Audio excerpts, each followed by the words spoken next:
Carrie, how are we doing on the technology side? Everything good? I'm ready when you are. Okay, we're going to start at 12, so that's 1 minute, less than a minute. Sounds good. We have everyone except Campbell. Campbell will join us late.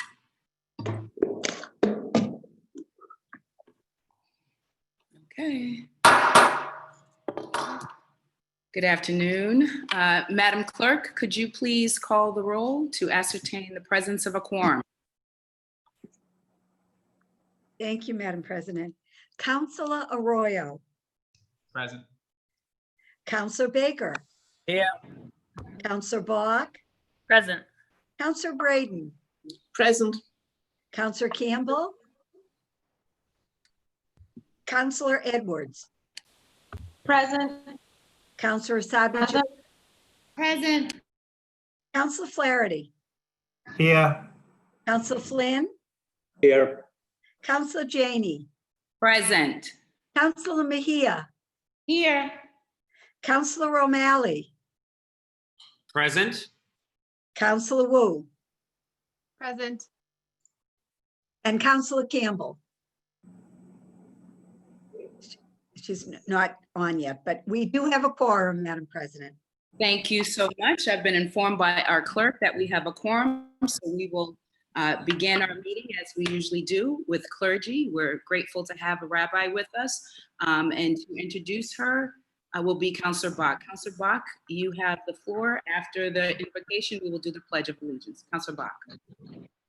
Thank you so much, Madam President. It's my honor today to introduce Rabbi Elaine Zecher, the senior rabbi of Temple Israel, which is the largest Jewish congregation in New England, and also in District 8. Rabbi Zecher is the first woman to lead that community, and she's also a leader in the National Jewish Reform Movement, and someone I learned who's actually developed a number of prayers and prayer books. So we're especially lucky to have her providing our benediction today. On a personal note, I think it's come up before that while I was raised Christian, I was raised with Jewish godparents who were members at Temple Israel.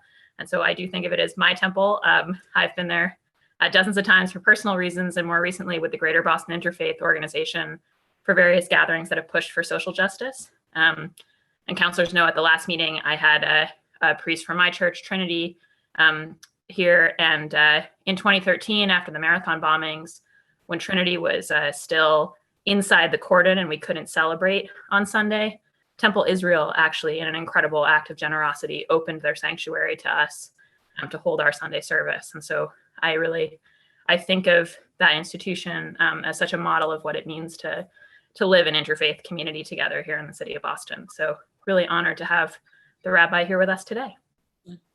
Thank you, and I'm so honored and glad to be present again in these chambers when we are in our boxes, and yet what a prayer reminds us is that we are all interconnected, and even in this austere group, even if you reach out, and I'm going to ask you to reach out beyond your box. Go ahead, reach out beyond your box, and you're going to see how we actually are all connected to one another, even though there might seem that something is separating all of us.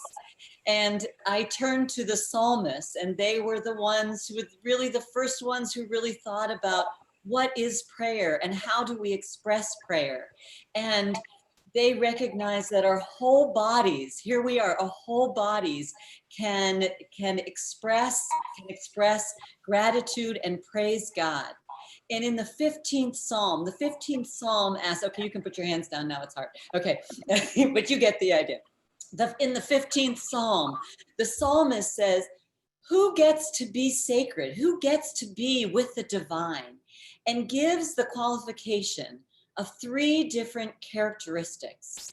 And that is one who walks with integrity, holech tamim, one who engages actively, is doing justice, poel tzedek, and one who speaks the truth of one's heart, dover emet bilvavo. And so as you gather on this day, and as you are leaders of this community and this wonderful city, We ask God to give God's grace to you, the integrity, the action of justice, and the truthfulness of your words and your heart.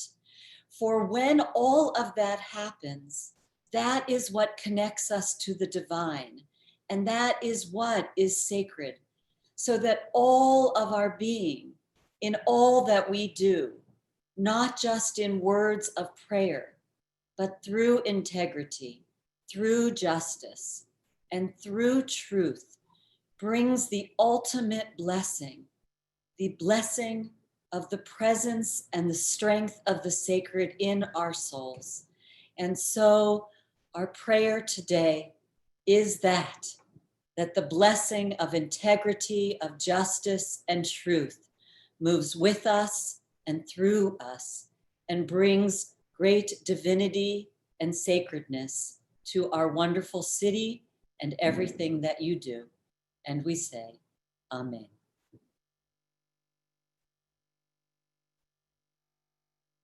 We're now going to pledge allegiance to the flag. If you would join us, Rabbi. And sacredness to our wonderful city and everything that you do. And we say, Amen. I pledge allegiance to the flag of the United States of America. We're now going to pledge allegiance to the flag. Republic. for which it Join us, stands, Rabbi. Nation. And sacredness to our wonderful city and everything that you do. And we say, Amen. I pledge allegiance to the flag Of the United States of America, and to the republic for which it for stands, which it stands, one nation, nation, under God, under God, indivisible, indivisible, with with liberty and justice You do. for all. And we say, Amen. I pledge allegiance.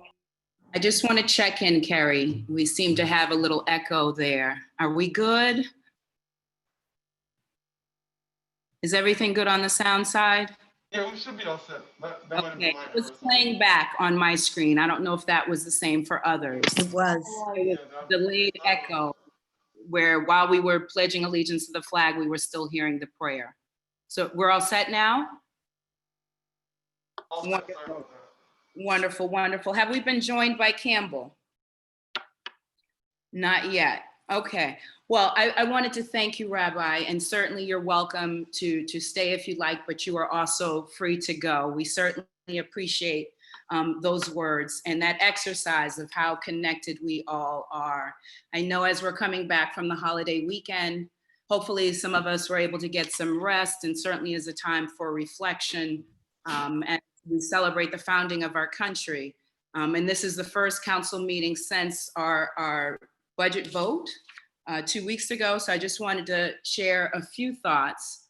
And I know there was a lot of public interest and engagement in the final weeks of our budget process. And so I'll just start by saying thank you to all those who took time to participate in our many budget hearings. But I also wanted to take time to thank our central staff, everyone on central staff, but especially Michelle Goldberg and Shane Pack. They've done incredible work over the past several months, and I wanted to thank them publicly. In addition, I am thrilled to share that our very own Shane Pack will officially step into the role of Senior Legislative Assistant and Budget Analyst. This promotion is well-deserved, yes, and it is always good to recognize our team members where they can grow. So let's all please show our appreciation to Shane and congratulate him on the promotion. Thank you. Yes, indeed. So that is very well deserved, and I'm really glad that we can allow for our team members to grow within the organization. So congratulations, Shane. The other thing that I just wanted to say about the budget is that our focus on racial equity and economic justice goes far beyond a single vote on the budget. And I believe that since we all want to see structural change and address systemic racism, that the protest and the community must be coupled with policy from the council. And so as president of the most diverse city council in Boston's history, I know I can speak confidently when I say that this body remains committed to doing the work long after the budget vote, so that we will continue to fight for just and equitable Boston for all residents. And I'm truly grateful that I get to do this work with all of you. So with that said, let's get to work. We will go follow our agenda, and the first order of business is the approval of the minutes. If there are no corrections to be made, the minutes of the last meeting will stand as approved. Seeing and hearing no objections, the minutes of the last meeting are so approved. We'll now move on to communications from His Honor the Mayor. Madam Clerk, could you start by reading docket 0831, please? Thank you, Madam President. Docket 0831, message and order authorizing the City of Boston to accept and expend an amount of $120,000 in the form of a grant for the Harrison Albany Block Public Benefit Fund awarded by the Boston Redevelopment Authority to be administered by the Boston Police Department. The grant will fund the purchase and installation of cameras at O'Day Park, Blackstone Square, Franklin Square, in the South End, under cooperation agreements between MEPT/LMP, Gambrock LLC, and the Boston Redevelopment Authority. Thank you. Docket 0831 will be referred to the Committee on Public Safety and Criminal Justice. Could you please read docket 0832? Thank you. Docket 0832, message and order authorizing the City of Boston to accept and expend an amount of $40,000 in the form of a grant for the Art Lab Cooperative Agreement awarded by the Harvard University Office of General Counsel, administered by the Office of Arts and Culture. The grant will fund the remaining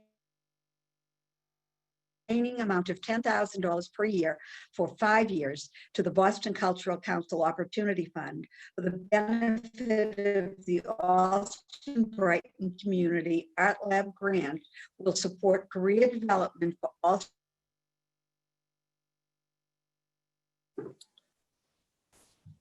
Madam President, we've lost contact. Yes. Madam Clerk? Right, someone keeps muting me. I don't know who keeps muting me, but it's happening. I have no idea why. You finished reading the docket? Yes, but would you like me to read it again? Just maybe that last sentence I think you cut off. Sentence. The grant will fund the remaining amount of $10,000 per year for 5 years to the Boston Cultural Opportunity Fund for the benefit of the Alston Brighton Community Art Lab grant will support career development of Alston Brighton artists and free community arts experiences to Alston Brighton residents. Thank you so much, Madam Clerk. The chair recognizes Councilor Baker. Councilor Baker, you have the floor. I would like to make a motion to suspend and pass docket 0832. It's $10,000 a year over 4 years, short money, and it will benefit, I'm sure Councilor Braden is on board with this one here, benefit directly Alston Brighton artists in the community residents. So I'd like to suspend and pass 0832. Thank you so much. Councilor Baker seeks suspension of the rules and passage of docket 0832. All those in favor, please indicate by saying aye. Aye.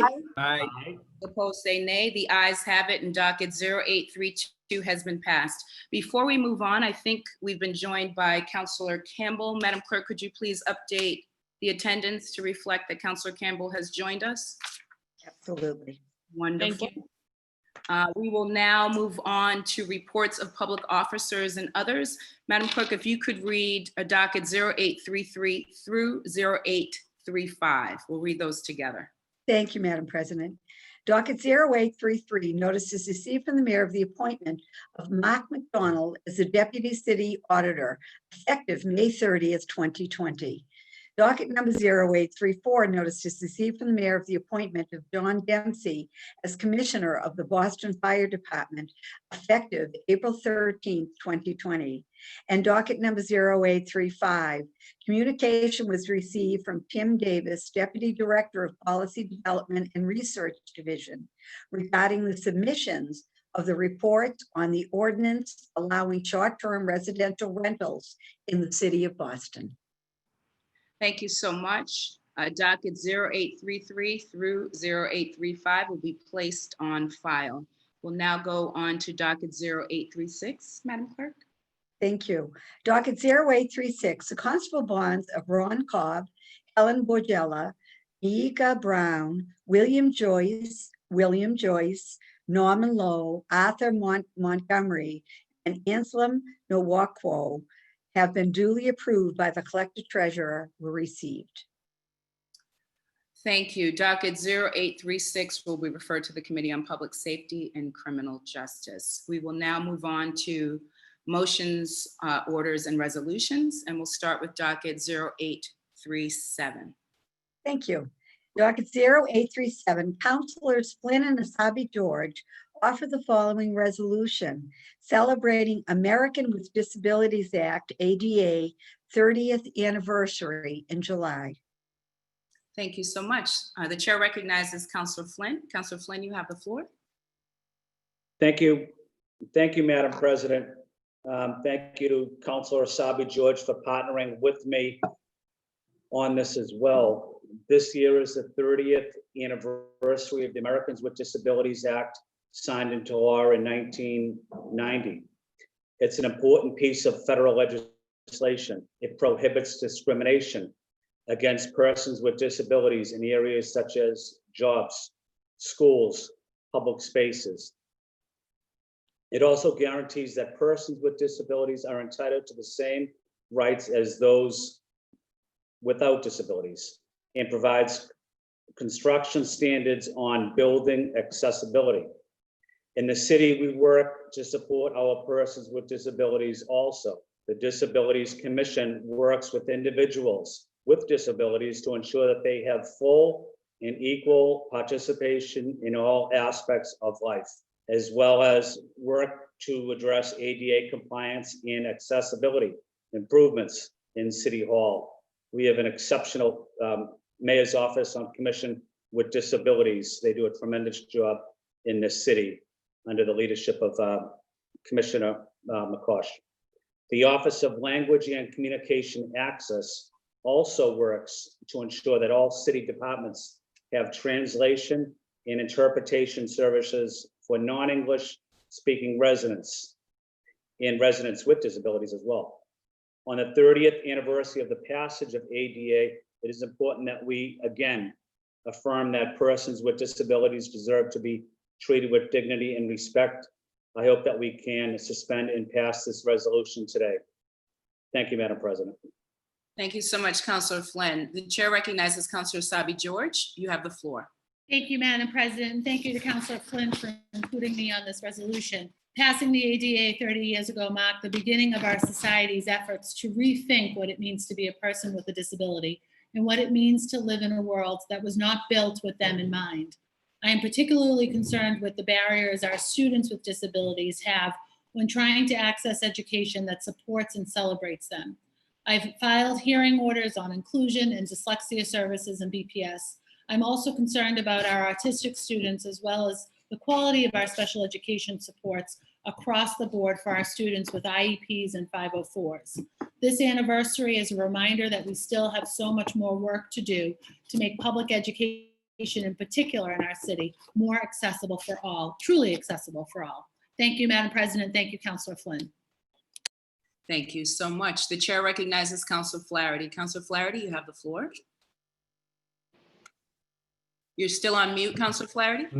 Thank you, Madam President. Please add my name and appreciate the work of the sponsors. I know that Councilor Flynn and I have done a lot of work dating back to St. Coletta's, to St. Simon of Cyrene, around Best Buddies. So very timely, and appreciate the work that we've done as a body and as a city in the space. So appreciate it, and I look forward to getting this adopted today.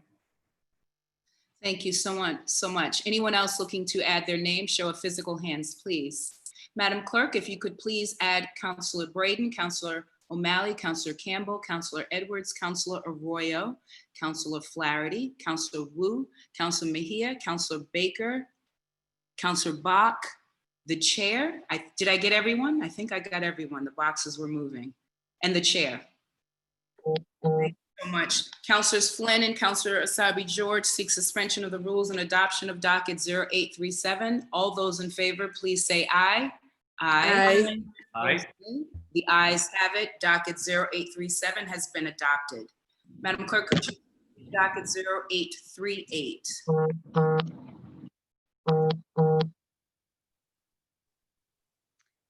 Docket 0838, Councilors Campbell and Edwards offer the following resolution urging state legislature and Governor Baker to extend the eviction moratorium. Thank you so much. The chair recognizes Councilor Campbell. Councilor Campbell, you have the floor. Thank you, Madam President. I would like to suspend Rule 12 and add Councilor Bach as an original co-sponsor. Seeing and hearing no objections, Councilor Bach has been added. Thank you, Madam President, and of course, thank you to my co-sponsors, Councilors Edwards and Councilors Edwards and Bach for your partnership and your leadership with respect to housing issues. Stable and affordable housing is a critical piece of healthy, safe communities, especially while we're in the midst of a public health crisis, and we must treat it as essential.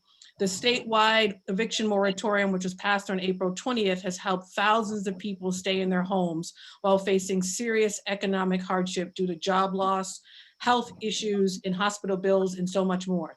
The state's moratorium is stopping most evictions. The state's moratorium stopping most evictions will last until August 18th or until 45 days after the governor lifts the state of emergency, whichever comes first.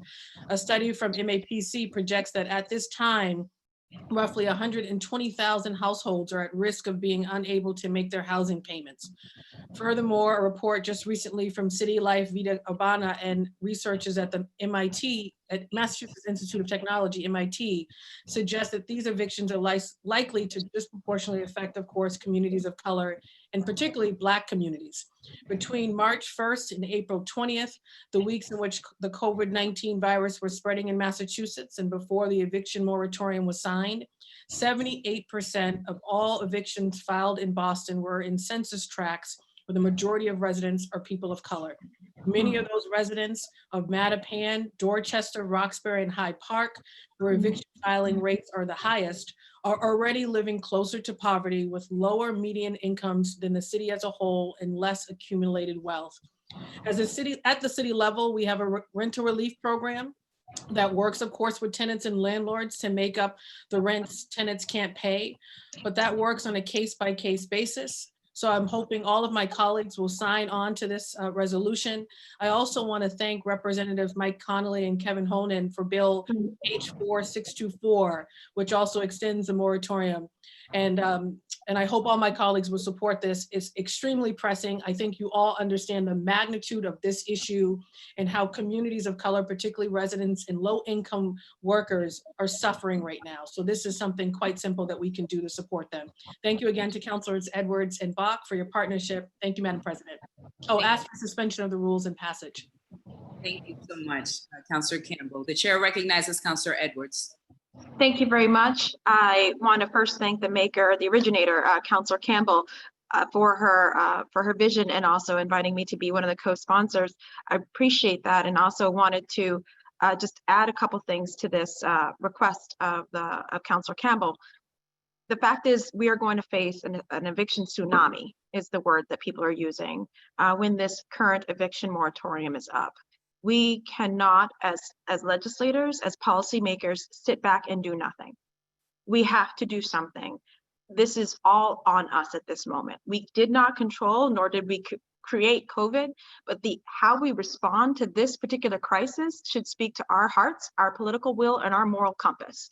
The fact is, I say this as a landlord, right? I say this as a landlord, this eviction moratorium needs to continue. It needs to continue, and why I specifically support the legislation from Representative Honan and Representative Connolly is because it is a balanced approach. It actually creates a fund for small landlords. It allows for people having up to 15 units to tap into that fund. And by tapping into that fund, you will commit not to raise your rents or evict these individuals in your property.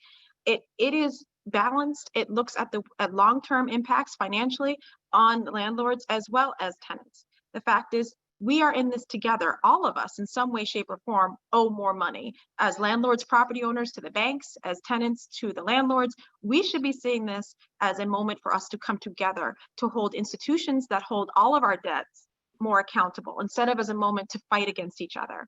The fact is, there are good, hardworking people who are unable to pay rent due to COVID. Yes, there are some bad actors who have misinterpreted this law and misinterpreted the point of this to say, I don't have to pay rent.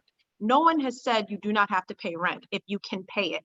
Most people have said you should not be evicted if due to COVID, you cannot pay your rent. And I stand firmly by that. The fact of the matter is we are dealing with an eviction tsunami before COVID, with a million people already having eviction records in Massachusetts before COVID. We have no one to blame but ourselves as policymakers if we allow this moratorium to expire and for us to look at and wonder what's going on in our neighborhoods.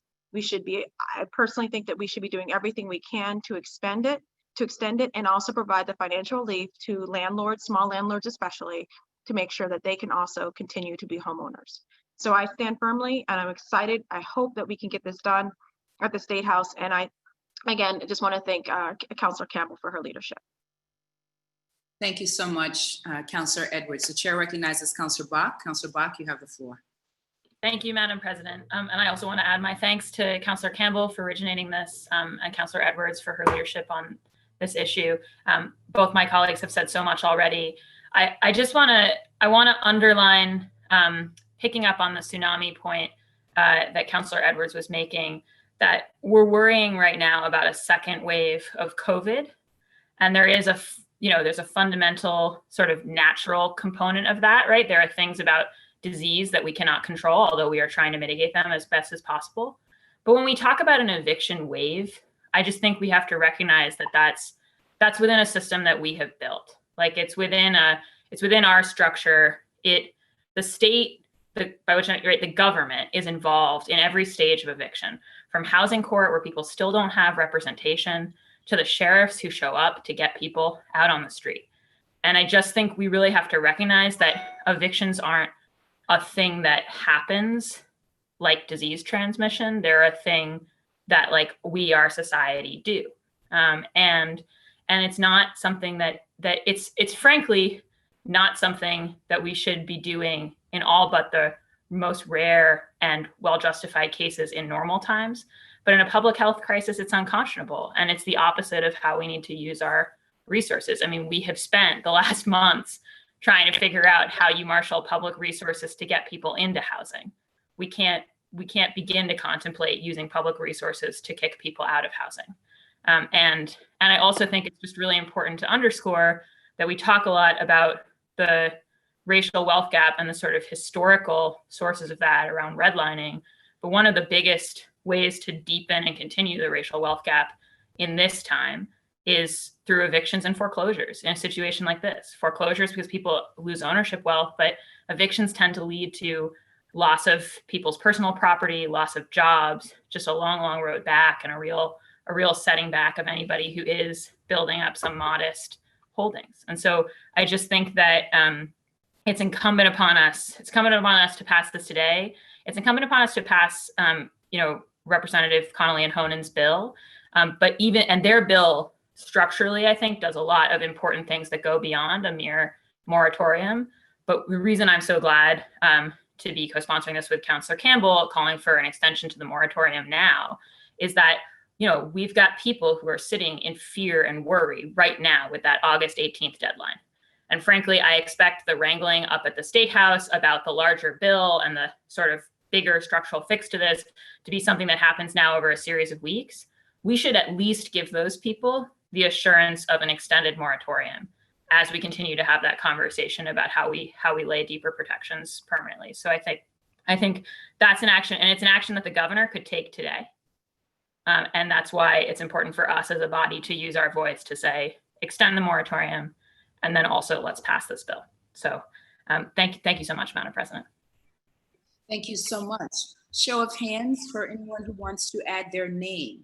Madam Clerk, if you could please add Councilor Flynn, Councilor Braden, Councilor O'Malley, Councilor Asabi George, Councilor Mejia, Councilor Arroyo, Councilor Wu, Counselor Flaherty, and please also add the chair. Counselors Campbell, Edwards, and Bach seek suspension of the rules and adoption of docket 0838. All those in favor say aye. Aye. Aye. Aye. Aye. The ayes have it. Docket 0838 has been adopted. Madam Clerk, could you please read docket 0839? Thank you. Docket 0839, Councilors Bach and Campbell offered the following order for hearing regarding police overtime. Thank you, Madam Clerk. The chair recognizes Counselor Bach. Thank you, Madam President. Madam President, I request permission to suspend Rule 12 and add Councilor Matt O'Malley as an original co-sponsor on this. Thank you. And seeing no objections, Counselor O'Malley is seated. Counselor Bach, you Thank you. Yeah, and I'm glad to be joined today with Councilor Campbell, who's the chair of Public Safety, because this really is, the question of making these overtime savings real is a ways and means question because it's about our budget, and it's only we're only able to shift those resources permanently into other things if we make the overtime cuts real. But it is also obviously a set of questions about how we police in the city and about public safety. So I'm really glad to have Councilor Campbell, who's been such a leader for so long on these issues, co-sponsoring with me today. As everyone knows, a $12 million reduction to the city's police overtime budget was included in the mayor's resubmitted budget that we voted on and approved on June 24th. And the reality is that that is a line item in the budget that is allowed legally to run over for public safety reasons.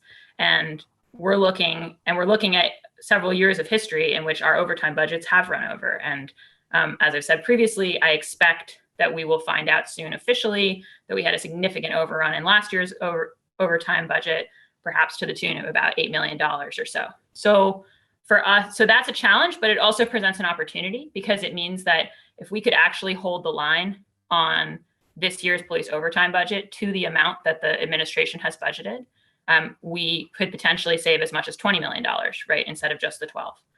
But for us to do that, the city needs to have a plan, and that plan needs to be intensely monitored. And so I'm calling for a hearing today for us to hear from the administration about what their plan is, and really push them on not just, there's a piece of this that we might be able to get through the fact that there are COVID large events canceled. But when we looked at the overall distribution of overtime in our budget, the special events overtime is not enough to make this kind of a savings. So we need to be looking at structurally, how do we assign overtime and what are the things that we're doing with our overtime? And are some of those things that actually our communities are asking us to do less of anyways? I think of the FIO data that came out recently. And then there are questions about active management and how you really stay on top of where you're using extensive overtime. And there's a bunch of tools that were used in the Menino era when they tried to bring this number down and succeeded. And so we really need to know that both the police department and the Office of Administration and Finance have a very proactive plan for handling the overtime overages. And it's just, we can't accept the status quo of running over. Next year's budget is going to be hard.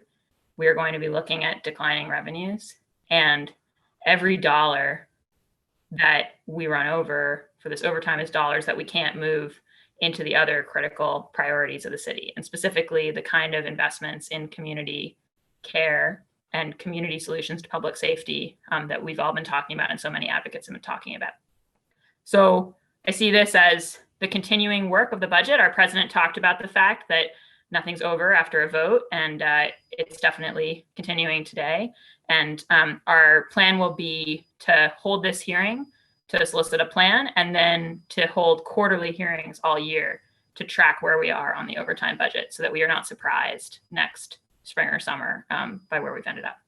So yeah, so I look forward to holding this hearing in the very near future. Thank you, Madam President. Thank you so much, Councilor Bach. The chair recognizes Councilor Campbell. Councilor Campbell, you're still muted. Thank you, Madam President. And thank you, Councillor Bach, of course, for the partnership and your leadership with the Ways and Means Committee.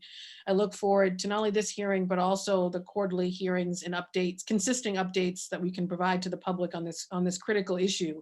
I think it's become abundantly clear through the advocacy of residents and activists, of course, that reducing the police overtime budget is the most obvious place to start when we're talking about reallocating money away from policing and towards services and investments and programs that absolutely address, and we know this, root causes of public safety issues we face, which are often linked, of course, to poverty, inequities, and access to good housing, schools, healthcare, including mental health services and trauma. While I would have liked to see a greater reallocation of these dollars in the FY21 budget, the mayor's budget makes the commitment to reduce the police overtime budget by 12 million to go towards other departments. I think there absolutely needs to continue to be a public conversation with respect to that. So really excited again to partner on this hearing order with you. This hearing order, of course, is about actualizing that commitment, since in previous years, as you so eloquently discussed, the overtime budget has only gone up despite commitments to decrease it. Together with our police department, our unions and others, I think we can make real changes here. We have to also talk about the provisions within the collective bargaining agreement. I know we're going to talk about that hearing order next, but starting with looking at the 4-hour minimum, the cost with respect to details, and possibly the exorbitant cost there related to some things that we were unaware of maybe at some point were happening in terms of double dipping or some things that are very concerning. I see reallocating 12 million from the police overtime as a bare minimum shift in resources that we can start with this year. But I do think, and you said this as well, we need to make structural changes now to ensure we can continue to reduce these exorbitant overtime costs over the next several years and reinvest these resources in other efforts to improve public safety, public health, and systemic inequities in communities in the city, but also communities of color. Thank you for the partnership, and thank you, Madam President. Thank you so much. The chair recognizes Councillor O'Malley. Councillor O'Malley, you have the floor. Thank you very much, Madam President. Thank you again to my dear colleagues and friends, the district councilors from Beacon Hill and Mattapan, the chairwomen of the Committee on Ways and Means, as well as Public Safety and Criminal Justice for their leadership and partnership. Across the country and in Boston, advocates are calling for transparency, accountability, and justice in our public safety and criminal justice system. Throughout the budget process, which we just concluded, we've had an important conversation on the distribution of public funds, as we have a conversation about reimagining what public safety looks like in our city. Now, structural changes here include a review, assessment, and council oversight of the Boston Police Department's overtime budget. In his resubmittal, as has been said, Mayor Walsh committed to reallocating 20% of the police overtime spending in the FY21 budget, and that was an important starting point. But we will need to also discuss the long-term implementation of this reallocation for future fiscal years. Now, it's important to recognize that the mechanisms currently in place, which have contributed to an 84% increase of the overtime budget since I was first elected to this body, and many of these mechanisms are dictated by state law or city policy or some things in the collective bargaining agreement.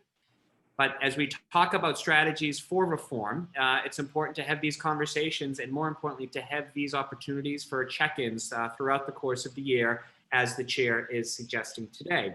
We can also talk about addressing the ability right now to overspend what the allocation is, removing policies that would encourage the use of overtime as a normal rather than an unusual practice, minimums as it relates to overtime, as well as looking at readiness crisis, looking at limiting the hours less than the current 90 per week to make sure that our officers are able to do their jobs.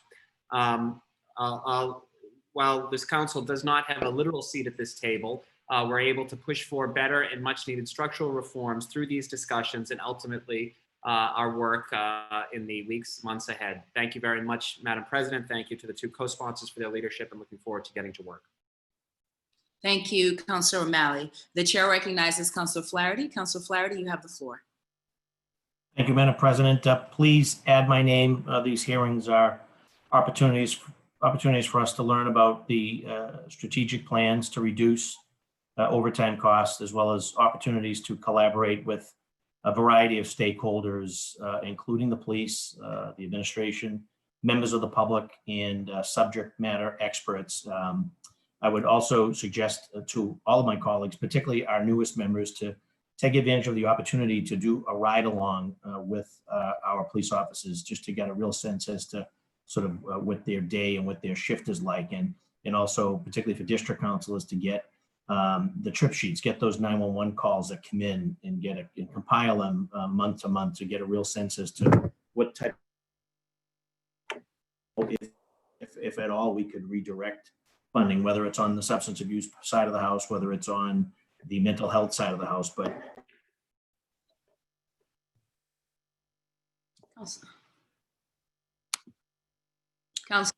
Councilor Flaherty, for some reason you're muted. Could you unmute yourself? yes, I had my scanner on this weekend. Complete chaos in some of our neighborhoods with close to half a dozen homicides, 13 non-fatal shootings, 10 non-fatal stabbings, and it was call after call after call after call. And so don't envy the position that they're in the situations that they get thrust into, but just want to make sure that we're going into this with our eyes open, that clearly there are some issues that need to be addressed to control overtime costs. There's got to be a better collaboration, particularly on the mental health and the substance abuse side, to eliminate situations that our officers are finding themselves in. But the facts are what they are, which is those 911 calls continue to come in. The men and women of our police department are asked to handle those calls. And so I think a good start from this body would be each one of us does a ride along or 2 or 3, and also get those trip sheets every month and start to kind of get our heads and hands around the volume of calls that come in, and more importantly, the nature of those calls, because we're getting conflicting reports. We get some folks in organizations that and advocacy groups that don't want 911 call responses and to defund, and then we hear from residents across the city, and I speak as a citywide councilor. I hear from a lot of folks that want police presence and they will continue to call 911. So I need to make sure that we're bridging the difference between those that don't want police and they want to defund the police, and those residents that want police and they want that safety and that protection from them. So, and again, I think it starts with us as a legislative body. It starts with us understanding exactly the types of calls that come in, and also the type of job that the men and women of our police department are doing, so that we're going into this with our eyes wide open as we talk about trying to find ways to reduce overtime costs. Thank you, and please add my name. Thank you so much, Councilor Flaherty. The chair recognizes Councilor Mejia. Councilor Mejia, you have the floor. Yes, good afternoon, Madam President. Good to see you. Thank you to the makers, Councilor Bach and Campbell, for introducing this hearing order. During our budget season this year, we heard from literally thousands of people about the urgent need to cut police spending, particularly as it relates to overtime. One of the things that our office learned and tried hard to communicate to people is that the cut in overtime spending doesn't really mean a cut in the actual use of overtime. In fact, if the Boston Police Department needs more overtime funding, then we budgeted it, we would still have to pay for it. So what we really need to be mindful about is how we're finding ways to actually reduce police use of overtime. I hope this hearing will be a time for us to learn more about overtime, how it's used, for how long, and why it's used in the first place. I look forward to learning and being an active participant in this hearing, and would like to thank Councilors Bach and Campbell for bringing this forward. I just wanted to say two things that made me think about after hearing Councilor Flaherty, is that I was at I think it was a Mass Nurses Association rally, and there was a police officer who was doing a detail there, and he mentioned to me how overworked he felt. And it seems like we need to really look at the amount of hours that our police officers are spending out in these streets. And then we also need to look at, there's so many people who are unemployed right now. And I look at the details when people are fixing potholes, just wondering what the level of expertise is that is required to do that type of detail. And what opportunities do we have to create employment opportunities for folks as alternates to kind of man those details. I think that, these times require us to be really creative about how we're going to go about addressing these issues and making sure that that we are really mindful of the social and emotional and mental well-being of our police officers so that they're able to interact with folks in ways that are healthy as well. So I think that this conversation is going to be robust, and I'm here for all of it. Thank you. Thank you so much. The chair recognizes Councillor Flynn. Councillor Flynn, you have the floor. Thank you. Thank you, Madam President. And Madam President, please add my name. And just wanted to follow up on comments of Councilor Flaherty and Councilor Mejia. I think we also want to factor in, what is the plan for Boston Police as it relates to many officers potentially retiring over the next year? Have they reached that age? Have they reached the number of years? And is there a good estimate on the potential of 50 people or 100 people retiring as Boston police officers over the next year? What impact does that have on our manning levels? What impact does that have on overtime as well? So those are important issues. We want to make sure the city is safe. And if we have a lot of potential retirees coming on board over the next 12 months or 18 months, that's something we should really factor in. And then my second point, Madam President, is like all the city councilors that go to community meetings almost every night, the first person that speaks at the community meeting is usually the community service officer, who provides an update on crime stats or trends in the neighborhood and what to look for and how we're working closely with the residents. But that community service officer program is exceptional in this city. Residents love them. Residents and neighborhood organizations depend on them for their expertise and working closely with the residents. So I would also like to see, as we have a discussion about police overtime, what impact will that have on our community, on CSOs, and the critical role they play in our city as well. Because like you, going to 4 or 5 meetings a night, and the CSOs are there also providing good information to the residents. That's also about building trust. That's about working closely with the residents, and that's community policing. So I just wanted to highlight those 2 issues as well. Thank you, Madam President. Thank you so much, Councillor Flynn. The chair recognizes Councillor Arroyo. Councillor Arroyo, you have the floor. Madam President, I just want to notice one thing too here, which is that they have a 90-hour-a-week cap, which I think is wildly unhealthy for our police officers and also for our constituents who interact with people on less sleep. The benefits of 90-hour work days in terms of working that many hours and the detriments to that are well noted by data. I think if we're talking about as fiscal stewards of this city, structurally ensuring that we're creating overtime measures that deal with the fact that folks shouldn't be working 90-hour weeks. I think, if we're concerned about police officer safety, if we're concerned about constituent safety, then we should be looking at that. We should be looking at whether or not there's caps on how many days, how many weeks you can work 90 hours, which I don't believe there actually are. And so when we're talking about how much overtime officers are allowed to take or are mandated to take, I think we have to have a real discussion about how that impacts their ability to be effective on the job. I would also just stress that when we talk about police overtime, I've spoken to captains in my district. I've spoken to officers working the beat. And what I've heard repeatedly is that the sort of doom and gloom concept that we don't have enough officers to work the district because we need overtime for that has actually been, what I have been told is that it comes from a structural change in the way that we have all these separate units that aren't based at any one district. And so that if they decentralized, we'd actually have more officers on the base, on the district beat, actually making less in overtime because they have a home base. And so when we talk about how we look at overtime and how we work with overtime, I don't think it's a choice between somebody's going to answer your 911 phone call or you're going to get a busy tone, right? Like that's not a real argument.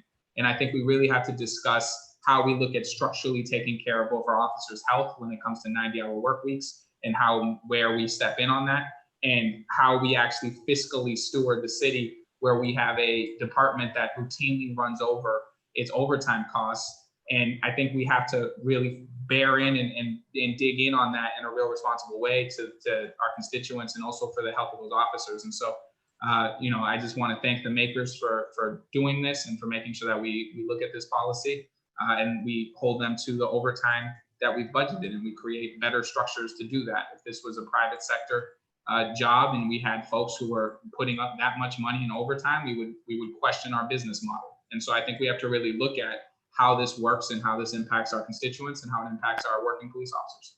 Thank you. Thank you, Councilor Arroyo. Does anyone else want to speak who hasn't already spoken? Okay, the chair recognizes Councilor Flaherty. Councilor Flaherty, do you? Yeah, thank you, Madam President. Just a footnote on the comments there.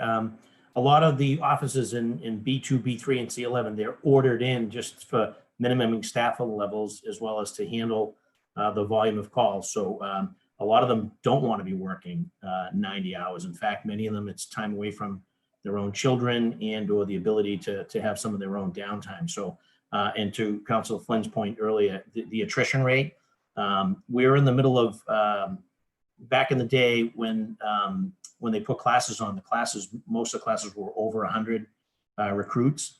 And so we're in the middle of where there's 3 or 4 classes right in a row that will be reaching mandatory retirement age of 65. And so we're gonna have to address that, because the staffing levels right now, as stretched as they are because of the minimum staffing levels in some of the districts, but in order to keep up with attrition. So I think we're gonna have to have a very frank conversation shortly about increasing the number of cadets, the recruit cadets, and also 2, the number of classes that we're able to put on a year just to keep up with the minimum staffing level. So it's an interesting point that Councilor Flynn raised, but also wanted to add that these officers don't want to be working that much that they are. And unfortunately, they get ordered in by the command staff because of the volume of activity and the need to have the districts covered. So I appreciate the opportunity to just add a further comment.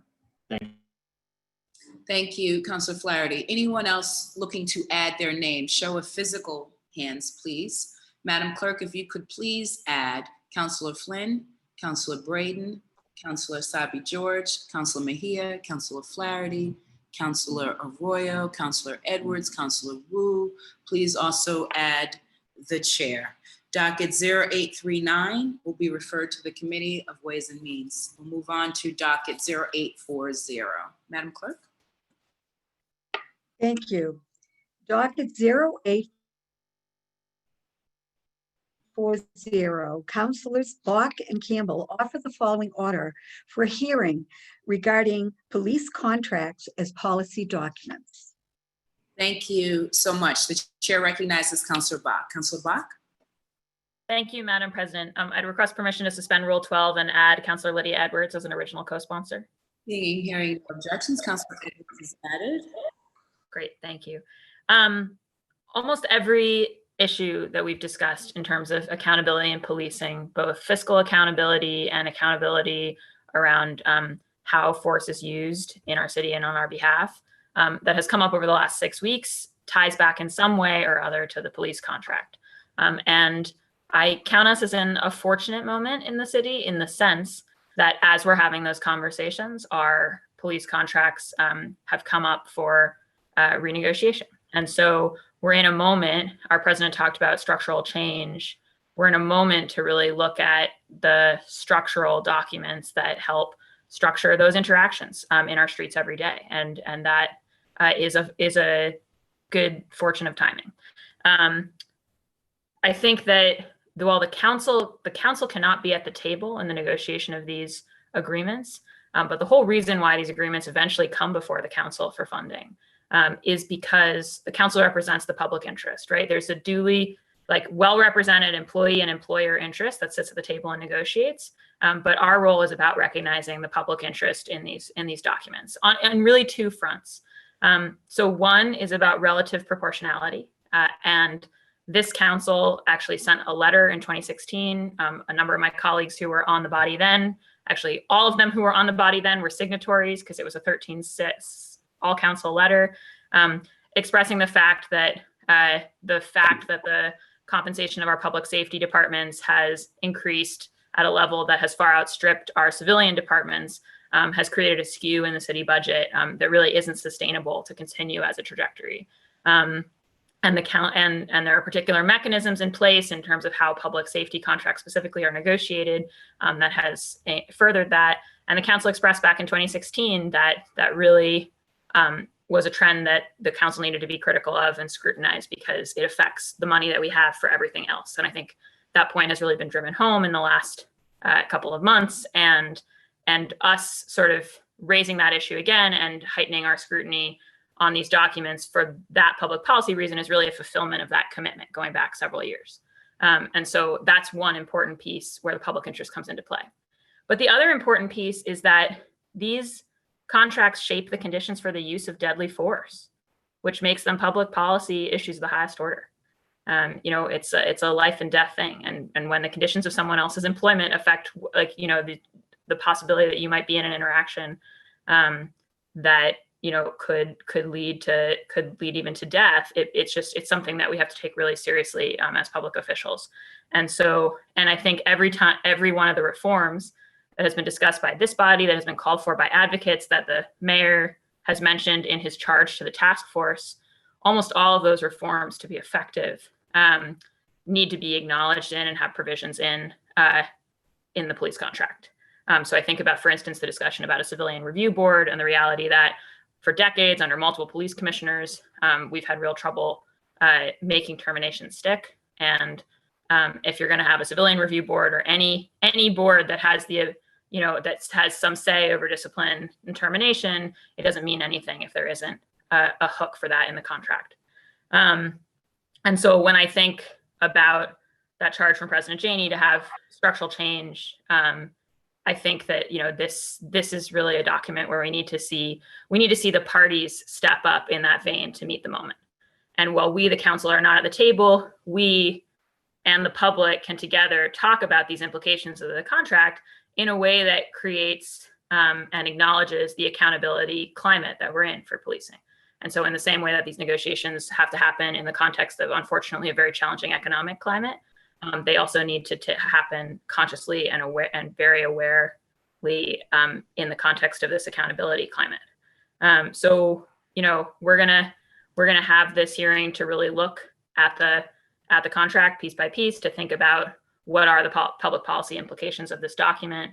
That's going to be a conversation between counselors and the public. There's a limited degree to which we can engage the parties at the table in coming and speaking to us directly on that. But that's why we have conversations out in the public to sort of shape the overall atmosphere. And this is something that the council and certainly the Ways and Means Committee this year is going to take extremely seriously. So I'm grateful to Councillor Campbell, again, the Public Safety Chair, who has been so focused on these issues for so long, and also to my colleague, Councillor Edwards, for her leadership on this as well. So thank you, Madam President. Thank you so much, Councillor Bach. The chair recognizes Councillor Campbell. Thank you, Madam President. And of course, thank you, Councillor Bach, for your leadership here.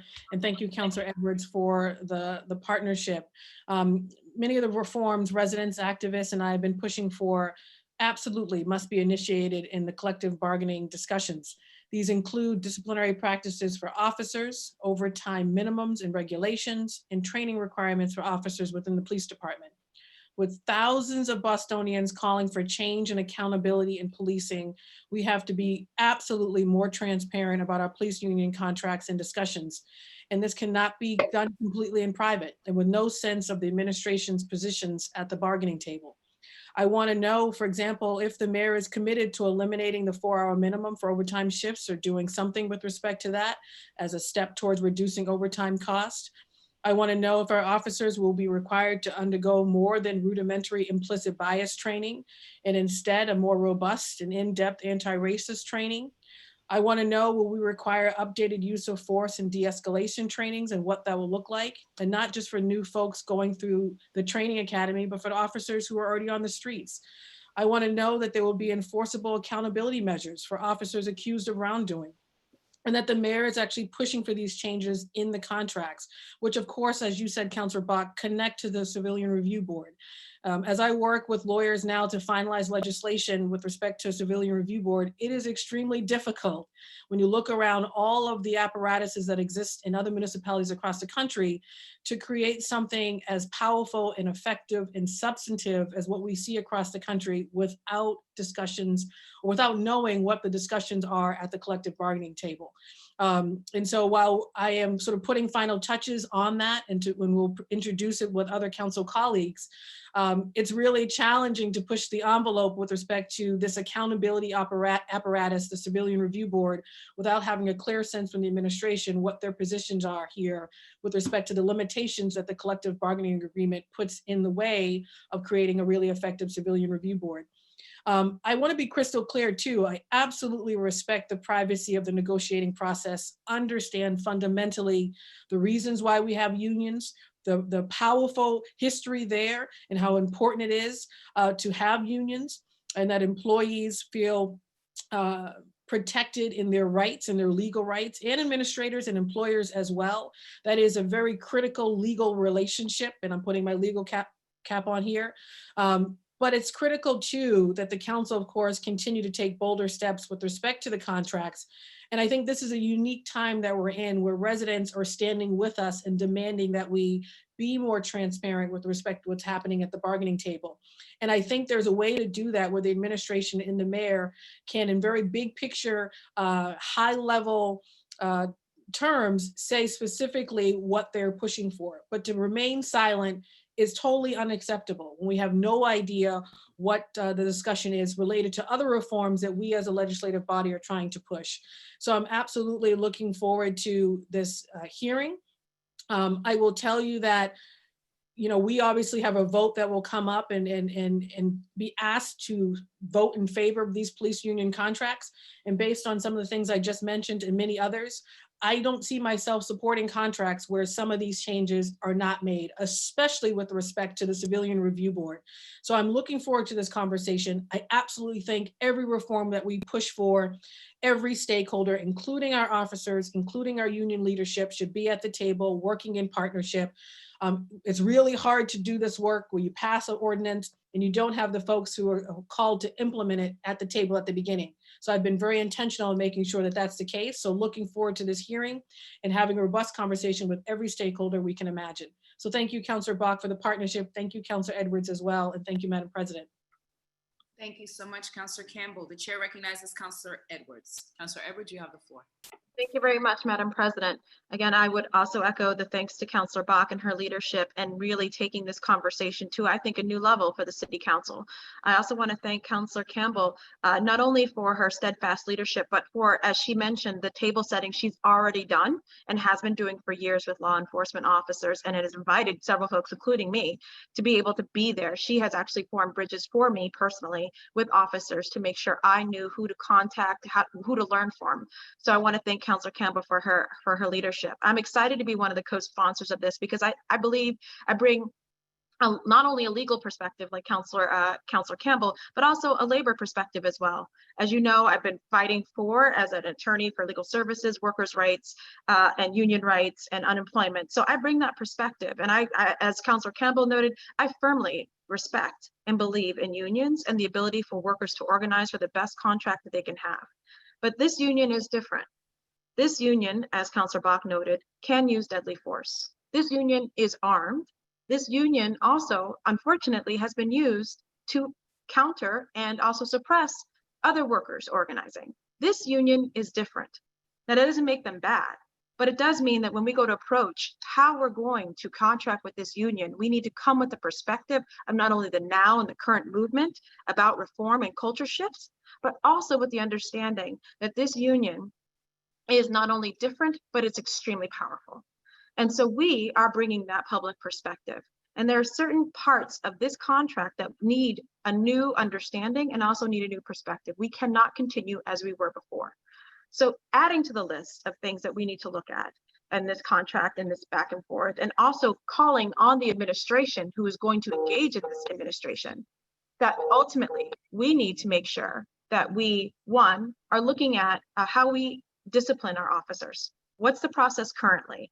Are we incentivizing officers to step in and intervene regardless of whether it's a superior officer doing something incorrect or wrong or immoral or dangerous? Are we, not only are we encouraging them, but are we benefiting them? Or do we have certain retaliatory protections for those officers who intervene? You know, we can all look to Minneapolis, and that man sat and kneeled on George Floyd's neck for 8 minutes and 46 seconds. And a lot of people looked at the officers around him. He had made a decision to do something evil. The question is why they didn't step up. What culture was it in Minneapolis that prevented them as young recruits, and I believe some of them were just in their first year, from stepping up and challenging a superior officer? Do we have that culture? Do we benefit? Do we move that? Also, how not only have we commented on compensation, but looking at how we also need to reform how we move and compensate certain officers for certain duties. You know, we bring up community service officers. Should that be overtime, or should that just be part of the job? Should we just consider increasing salaries instead of actually adding additional overtime? These are all things that need to be on the table. I had the pleasure to speak with New Orleans Police Chief yesterday, actually, to talk about their program called Ethical Policing is Courageous. It's called the EPIC program. And they did that. They were under a conservatory order because of the corruption and the issues and the police brutality issues in New Orleans for years. They're now one of the stellar examples of how to move and change the culture within the police. And they gave examples of how that happens at the police level. So I'm looking to see how we are encouraging courageous, ethical policing in Boston. I'm encouraged to see how that contract reflects it. And again, and to echo Councillor Campbell and Councillor Bach, I expect that kind of leadership to come from the officers. I expect good faith negotiations. I'm excited to see what they come up with for the solutions for today's issues. And if we don't see it, I'm encouraging my colleagues not to vote for the contract. Thank you. Thank you so much. Would anyone like to add their name? Show of physical hands, please. Madam Clerk, if you could please add Councillor Braden, Councillor Asabi George, Councillor Flynn, Councillor Mejia, Councillor Arroyo, Councillor Flaherty, Councillor O'Malley, Councillor Wu. Please also add the chair. Docket 0840 will be referred to the Committee on Ways and Means. And now we'll move on to docket 0841. Docket zero. No, go ahead. Sorry. Docket 0841, Councilors Bach and Mejia offer the following order for hearing regarding participatory budgeting for Boston. Thank you so much. The chair recognizes Councilor Bach. Councilor Bach, you have the floor. Thank you, Madam President. I request permission to suspend Rule 12 and add Councilor Braden as an original co-sponsor. Seeing and hearing no objections, Councilor Braden is added. Great, thank you so much. As has been referenced repeatedly, we saw a lot of public participation in the budget process this year, especially in the final stages of it. And I think what it really brought home to a lot of us is that having the public participation in our budget process look like public testimony at the end of hearings, at the end of a process on a mayoral proposal that we're stuck with an up and down vote in it's not satisfying for the public, and it doesn't get us the best results. We want the kind of wisdom and passion and insight that people are bringing to their public testimony to be part of our process earlier and further upstream in a way that allows it to bear real fruit in our budget process. And also, as we talk about civic engagement, we know that we can talk about lots of kind of conditions that help make it easier for people to participate civically, but one of the biggest determiners of that is, do people feel like what they do then has an effect on the result. And so we really want to look at how to build a more participatory budgeting structure into our whole budget structure. And I think that means looking at how we do this work earlier. So I'm excited to be co-sponsoring this with a couple of my fellow first-year council colleagues, Councilor Mejia and Councilor Braden. We hit our 6-month mark 2 days ago. And I think we're all obviously learning a lot. And then also, starting to think about, well, what are the ways that we could reimagine these processes? And we have a limited participatory budget process in the city right now that's just for sort of a particular group of youth, around $1 million in the capital budget. And so we want to understand how that's working, but I think it's clear that we need to really expand that vision. And there are models. New York has a $30 million participatory budget. There's a place, Porto Alegre in Brazil, that for a long time now has had a whole overlapping set of democratic assemblies that look at kind of district-based issues and then also look at some citywide issues and generate proposals that then move up the food chain and become part of the budget. And so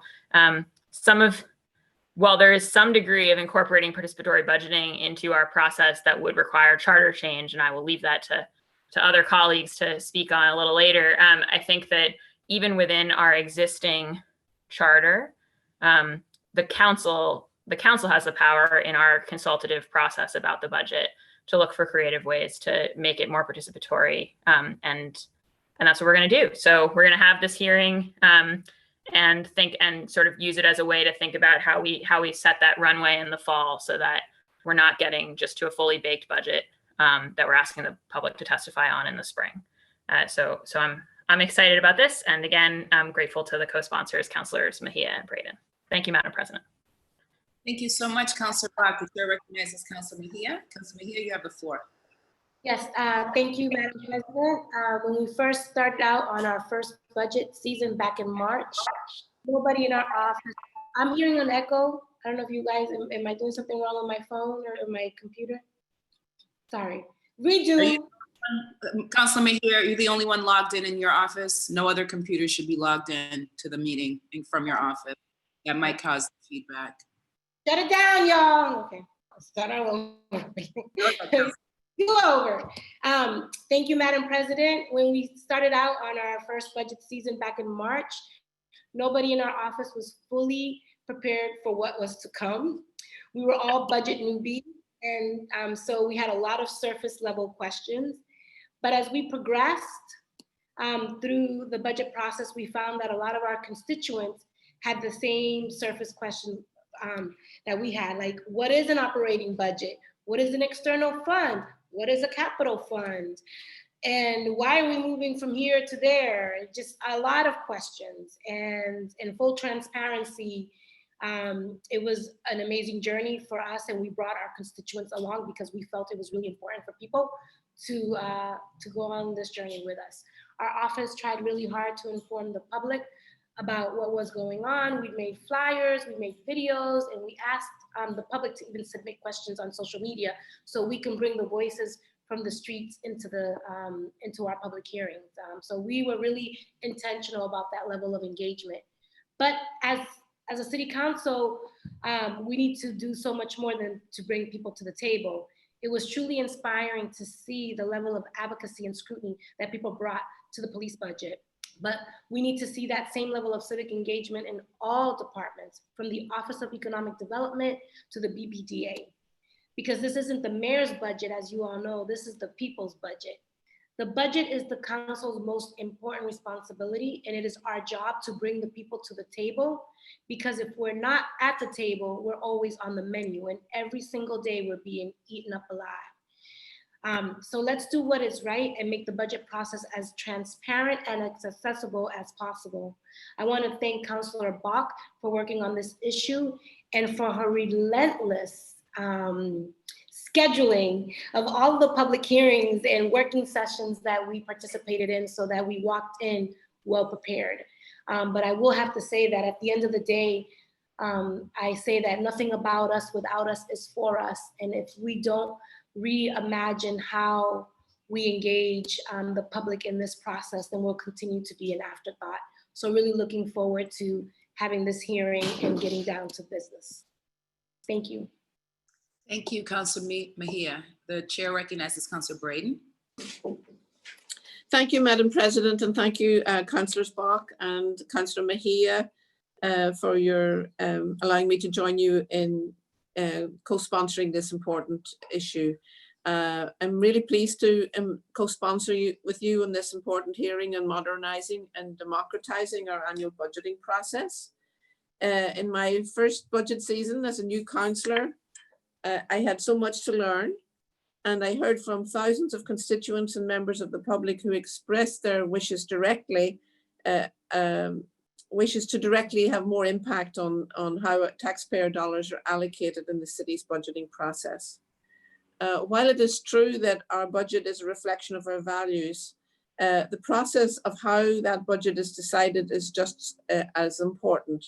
So many people feel excluded from the process, the budget making process, and participatory budgeting is a positive way to directly engage with residents in order to bring more voices to the table when deciding how resources are allocated. A truly participatory budget process allows everyday community members to have access to the seat at the table, which would help instill much greater trust and confidence in the proceedings of municipal government. We have a critical responsibility to uplift and engage all of our communities, especially those who are most unheard and underrepresented and in this process. Thank you again, Councillor Bach, for your leadership on this, and I thank my colleagues for leaning into this conversation on true structural change as to how we do business in Boston. Thank you so much. Thank you so much, Councilor Braden. Would anyone like to add their name by a show of physical hands?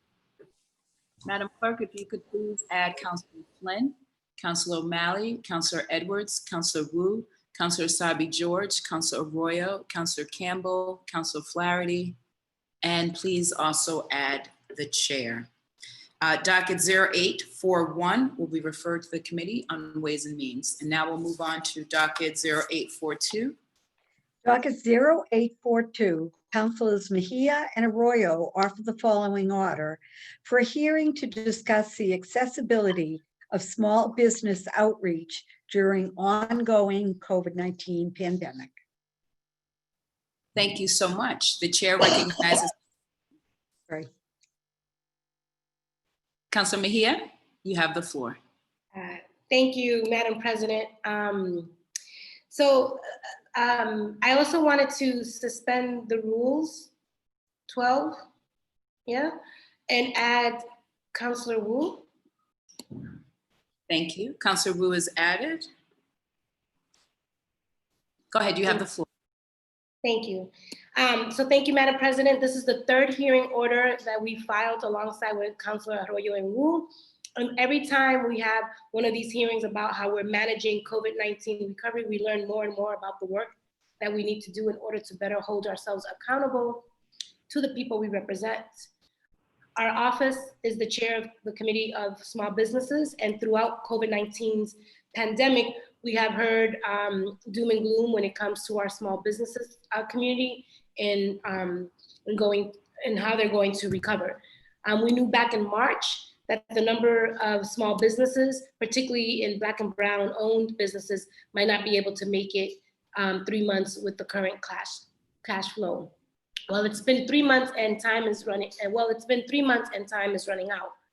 During this pandemic, we've heard departments talk about their quote unquote outreach efforts. And this is for me, one of the things that I really want to laser focus our intention on is, but what we need to really look at closely is what does outreach actually mean? Which neighborhoods were included? How many languages were offered? What type of, how many efforts and attempts were made in particular neighborhoods to ensure that the information was well saturated and that people who would normally not know about it will actually finally get access to this information. So I'm really curious about what that looks like, as well as the follow-up. One thing is to send out an email, to make a phone call, or even stop by, but if there's no follow-up and a little bit of hand-holding, then oftentimes things will just fall through the cracks. So what we're really curious is that we can't take a risk at looking back and thinking what could we have done better. We're now at a time where we have to truly uplift, value, and validate the realities that small businesses are facing right now. I hope that what we can have a solution-based conversation led by diverse small businesses to address their immediate needs. Thank you again to Councillor Arroyo and Wu for their work in the space, and really looking forward to ensuring that those who are living the realities are at the table, and that we're working with the administration to not only resolve this issue, but if we're really in the business of getting people into business and keeping them there, then we need to really look at how we're doing business in the city of Boston as well. Thank you so much, Councilor Mejia. The chair recognizes Councilor Arroyo. Councilor Arroyo, you have the floor. Thank you, Madam President, and thank you, Councilor Mejia and Councilor Wu for their partnership in this. I think Councilor Mejia summarized this really well. The reality is that our small businesses are the life of our communities. They're economic engines for our communities, and they have impacts that are much bigger than the small business connotation that we give them. And so, I think this is incredibly important to ensure that we reach out to our small businesses and provide all the aid that we can, and ensure that there's an equitable approach to that outreach and an equitable approach to the receiving of that aid. And so, I don't think I have much more to add there than that. And so I'll pass it up now to you, Madam President. Thank you so much. The chair recognizes Councilor Wu. Councilor Wu, you have the floor. Thank you, Madam President. Just wanted to thank the lead sponsors and co-sponsors here. It's important for the council and our oversight role, not only to think about the outcomes that the city has arrived at in terms of funding and policy, but also the processes by which and the outreach by which we got to those outcomes, so that we are always holding ourselves accountable to the highest standards. So I'm grateful for these colleagues in keeping that focus on every issue of access and outreach and inclusion. This directly translates into economic empowerment for businesses and families across our city. So eager to dig in on this front as well. Thank you. Wonderful. Those who would like to add their name, please indicate by raising your hand. Madam Clerk, if you could please add Councilor Asabi George, Councilor Flynn, Councilor O'Malley, Councilor Campbell, Councilor Bach, Councilor Edwards, Councilor Braden, Councilor Flaherty, and please also add the chair. Docket 0842 will be referred to the Committee on Small Business and Workforce Development. We'll now move on to docket 0843. Madam Clerk. Docket 0843, Councilors Flynn and Flaherty offer the following order for a hearing to discuss the impact of Corey on access to employment and other opportunities. Thank you so much. The chair recognizes Councilor Flynn. Councilor Flynn, you have the floor. Thank you. Thank you, Madam President. Madam President, I'm filing this hearing order with Council Flaherty to discuss how Corey impacts a person's ability in seeking employment and other resources, the effectiveness of existing Corey reform, and how we could further expand opportunities for people with Corey. The negative effects of criminal convictions have a devastating impact on many, especially younger people, but people in the communities of color who not only face higher conviction rates than whites, but tend to fare worse at baseline on employment outcomes, related measures as well. Criminal records often harm access to resources and opportunities for those with prior convictions. Despite progress made on Corey reform in recent years, there is still room for improvement. There are Corey reforms enacted by the state. In 2010, Governor Patrick signed the Massachusetts Criminal Offender Record Information Law into law. It was outstanding. It was excellent. It barred employers from asking early stage applicants questions about their criminal history, known as ban the box. And in 2018, Massachusetts legislature expanded the 2010 Corey Reform Bill, reducing the period of required disclosure for a misdemeanor. However, despite these reforms, records show that banning the box still often fails to reduce employer discrimination related to criminal records, and that there should also be focus on alternative measures to improve reentry prospects for people coming out of jail or prison. As a former probation officer, I witnessed firsthand the impact that Corey can have on one's ability to access opportunities to put them on the right path. In our discussion about racial equity and reforms in the criminal justice system, we should also be talking about how we can ensure that people with records are given a fair chance in getting jobs and other opportunities. I mentioned earlier the legislation signed by Governor Patrick, that it was excellent. But I think there's an opportunity for us as a society to go much further than that. Should someone with a Corey never be allowed to get a meaningful job in that person's life? I don't think so. I look forward to working with my advocates and my colleagues on this important issue, and looking forward to hearing from testimony, especially on people with Corys and how it's impacting them personally, especially in the job market or getting other services that are critical, housing services, job services. What other impact can a Corey have in someone's life? And I'm basing this hearing order not on as a city councilor for 2 years, but basically as a probation officer for 10 years, who has worked in the system and has worked on this issue for many years in trying to help people get into job training programs. But most of the time, at the end of the day, even when people are hired with the Corey, and when that background does come back, oftentimes that person is let go by a company, even though they were initially hired.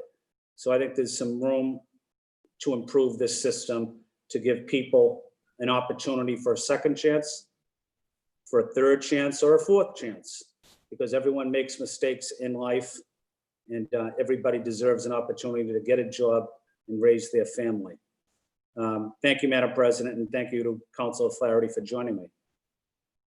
Thank you so much, Councilor Flynn. The chair recognizes Councilor Flaherty. Councilor Flaherty? Thank you, Madam President, and thanks to Councilor Flynn for recognizing my leadership in the space, as well as the role he played as a probation officer here in the city and in the county.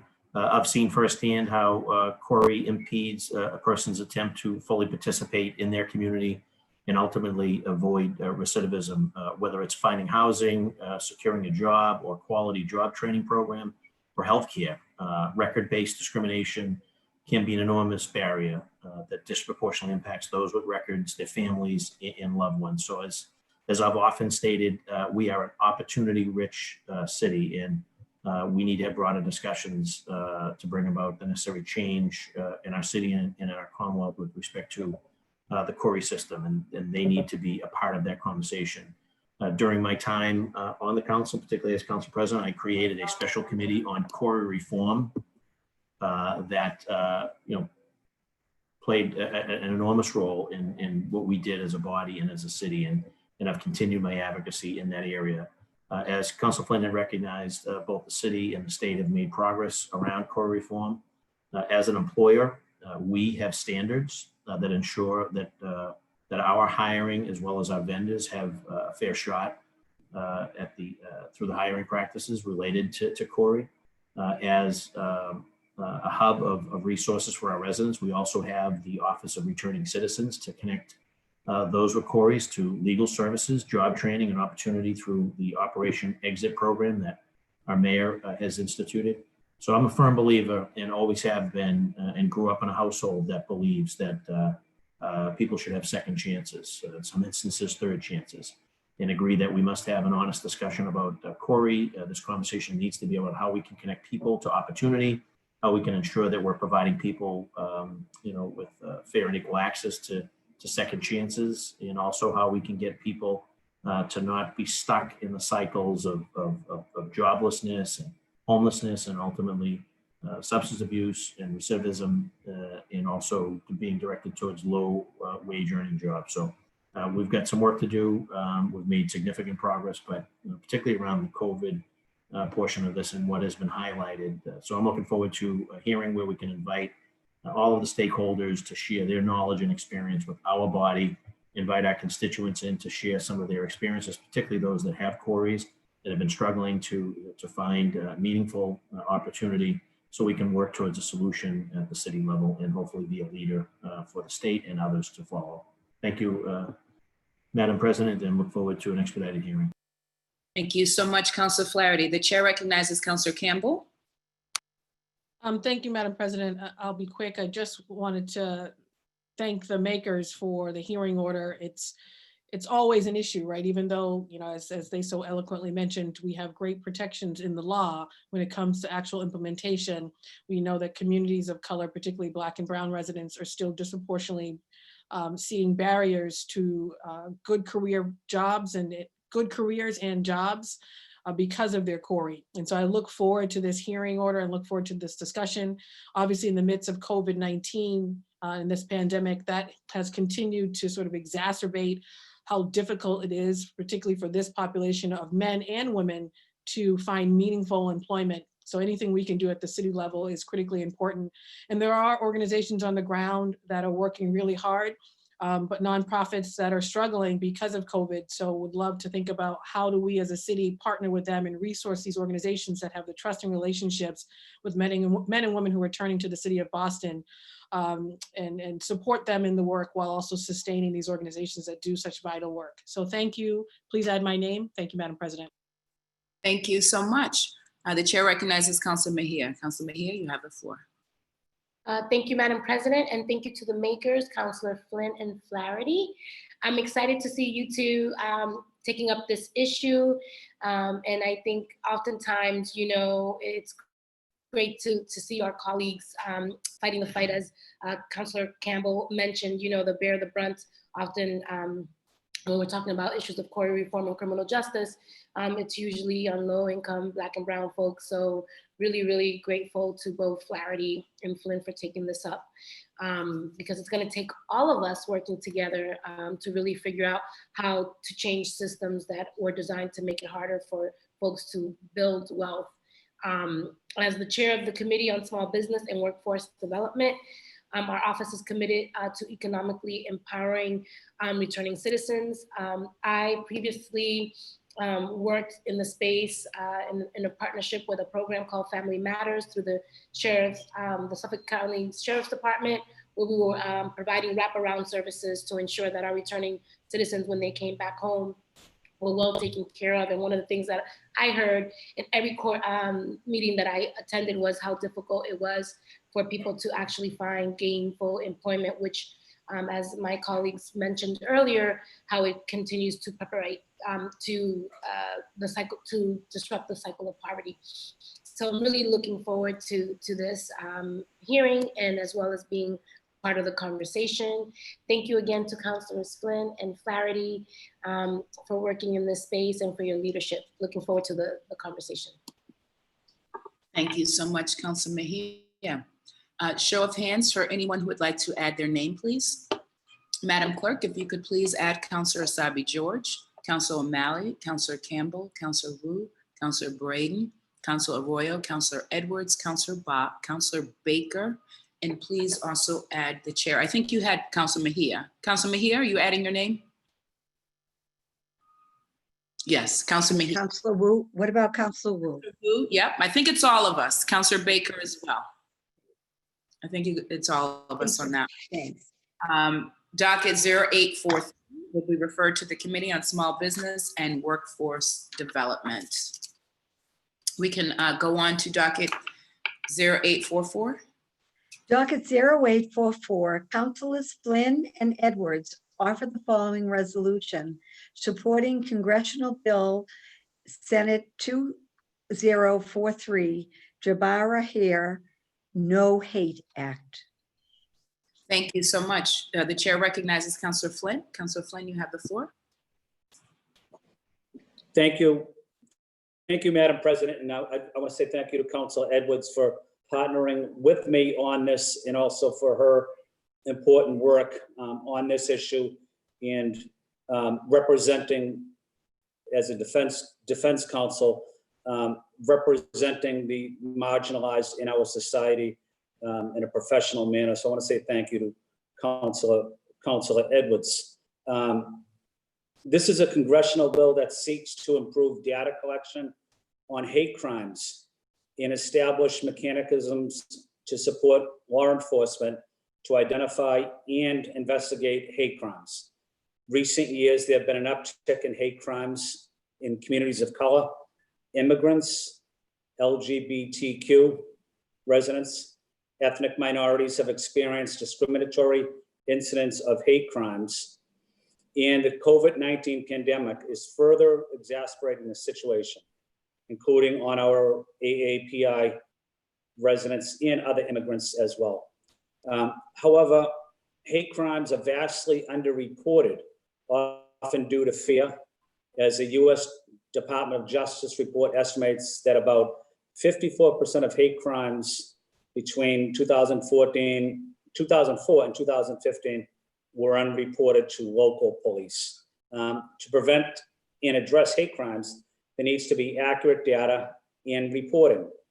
The No Hate Act, the federal proposal, addresses this issue by providing resources to local law enforcement to support their work in investigating hate crimes. This bill also encourages local law enforcement on establishing policy for the prevention and investigation of hate crimes, providing grants to states to establish hate crime hotlines. It allows judges to require individuals convicted of the hate crime laws to undergo community service centered on the impacted community.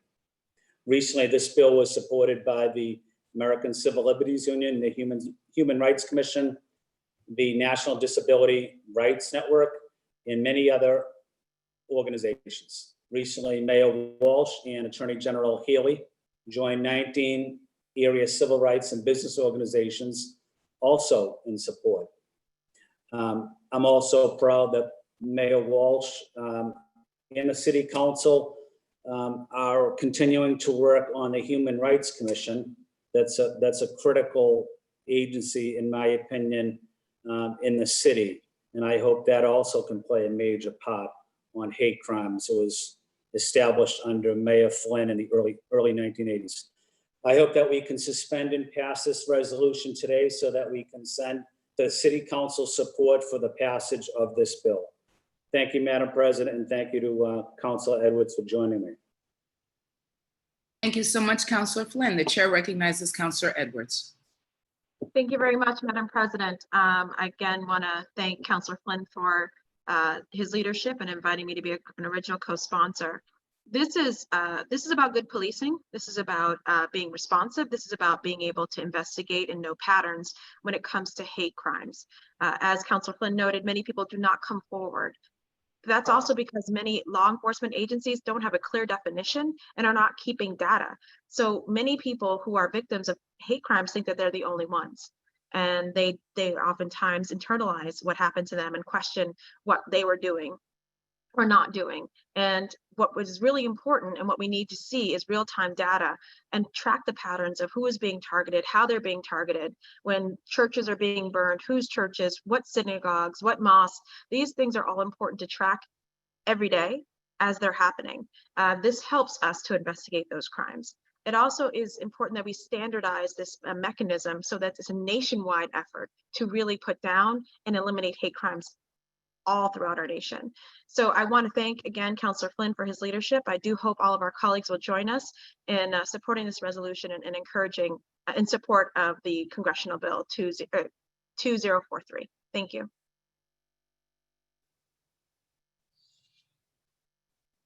Thank you. Show of hands for anyone who wants to add their name. Madam Clerk, could you please add Councillor Braden, Councillor O'Malley, Councillor Mejia, Counselor Campbell, Counselor Wu, Counselor Sabi George, Counselor Flaherty. And please also add the Counselor Arroyo, and please also add the chair. Thank you so much. Counselors Flynn and Counselor Edwards seek suspension of the rules and adoption of docket 0844. All those in favor, please say aye. Aye. Aye. The ayes have it, and docket 0844 has been adopted. We'll move on to docket 0845. Docket 0845, Counselor Sabi George offered the following order for hearing regarding the expansion of the Boston Emergency Services Team. Thank you so much. The chair recognizes Counselor Asabi George. Counselor? Thank you, Madam President. A critical win in this year's budget is the significantly more funding for the best clinicians, or the Boston Emergency Services Team, who are able to provide support to our residents when they are having a mental health crisis. This new funding of $2 million will allow us to expand the team and expand our city's ability to respond to a public health crisis in a way that provides support without criminalizing our residents. But we need to have a public conversation about what that will look like and how these clinicians will operate efficiently and appropriately to benefit our residents. They currently exist as a partnership between several city departments, the Boston Police Department, and Boston Medical Center. We don't want the best clinicians to simply have their hands tied because of a confusing bureaucracy, because especially due to this significant investment. We want to make sure that the funding is there and leading to the support of our residents that are asking for this help. To that end, I look forward to having this hearing soon and a public conversation along with it. Thank you, Madam President. Thank you so much. Oops. Would anyone like to add their name? Show of physical hands, please. Madam Clerk, if you could please add Counselor Flynn, Counselor Braden, Counselor Arroyo, Counselor Mejia, Counselor Flaherty, Counselor Edwards, Counselor Campbell, Counselor Baker, Counselor O'Malley, Counselor Wu, Counselor Bach, and please add the chair.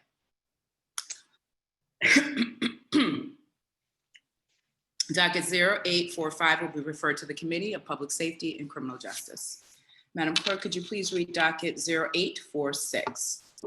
Docket 0846, Councilors Bach and Mejia offer the following order for a hearing regarding zero-based budget visions for alternative community investment. Thank you so much. The chair recognizes Counselor Bach. Counselor Bach, you have the floor. Counselor Bach, I think we're having difficulty with your audio. Can you hear me now? I can hear you now, but I can't see you. All right, let's see if we can. Oh, now I can see and hear you. Oh, and you're here now. That was quick. Sorry, that was me making a quick change in location. I think in the meantime, Want me to come back to you? Do you want me to call? No, I'm ready. Yeah, so thank you, Madam President. I would ask you to suspend Rule 12 and add Counselor Arroyo as original co-sponsor for this matter. Counselor Arroyo is added. Great, thank you. This is the second part of our effort, especially by the first-year counselors, to really re-envision the budget process. And I'm grateful to Counselor Mejia and Arroyo for co-sponsoring it with me. The notion of this order is twofold. One is really, again and again in our budget scrutiny process, as I mentioned before, we heard folks from the community offering visions of how we could really do things differently, do public safety fundamentally differently, make community investments and sort of change the way that we live and operate together in the city. There were the types of things that for us to shift money into them, we would need to set up the systems, we would need to think about how we shift personnel, but it can't be that because those things are ambitious and because they reflect a real vision of a different city, that there's no place for them in our budget process. And so what we need to do is make a place. And you know, I, for one, am committed to us shifting more resources out of traditional public safety and into things like this. And for that to happen, we need to be having these conversations this summer and fall. So the vision here is, whether it's the People's Budget from Families, Justice, and Healing, or the suggestion from Action for Equity to think about our capital budget in a different way that really builds employment opportunities in this moment of recession for local folks in Boston. There's just a bunch of bigger picture changes that we want to create the space to discuss ahead of time, long before a mayoral budget is proposed, at a time at the point in the timeline where we can really shift things. And I think the proposal from Councilor Edwards, Wu, and Mejia around alternative nonviolent emergency response is another item like this.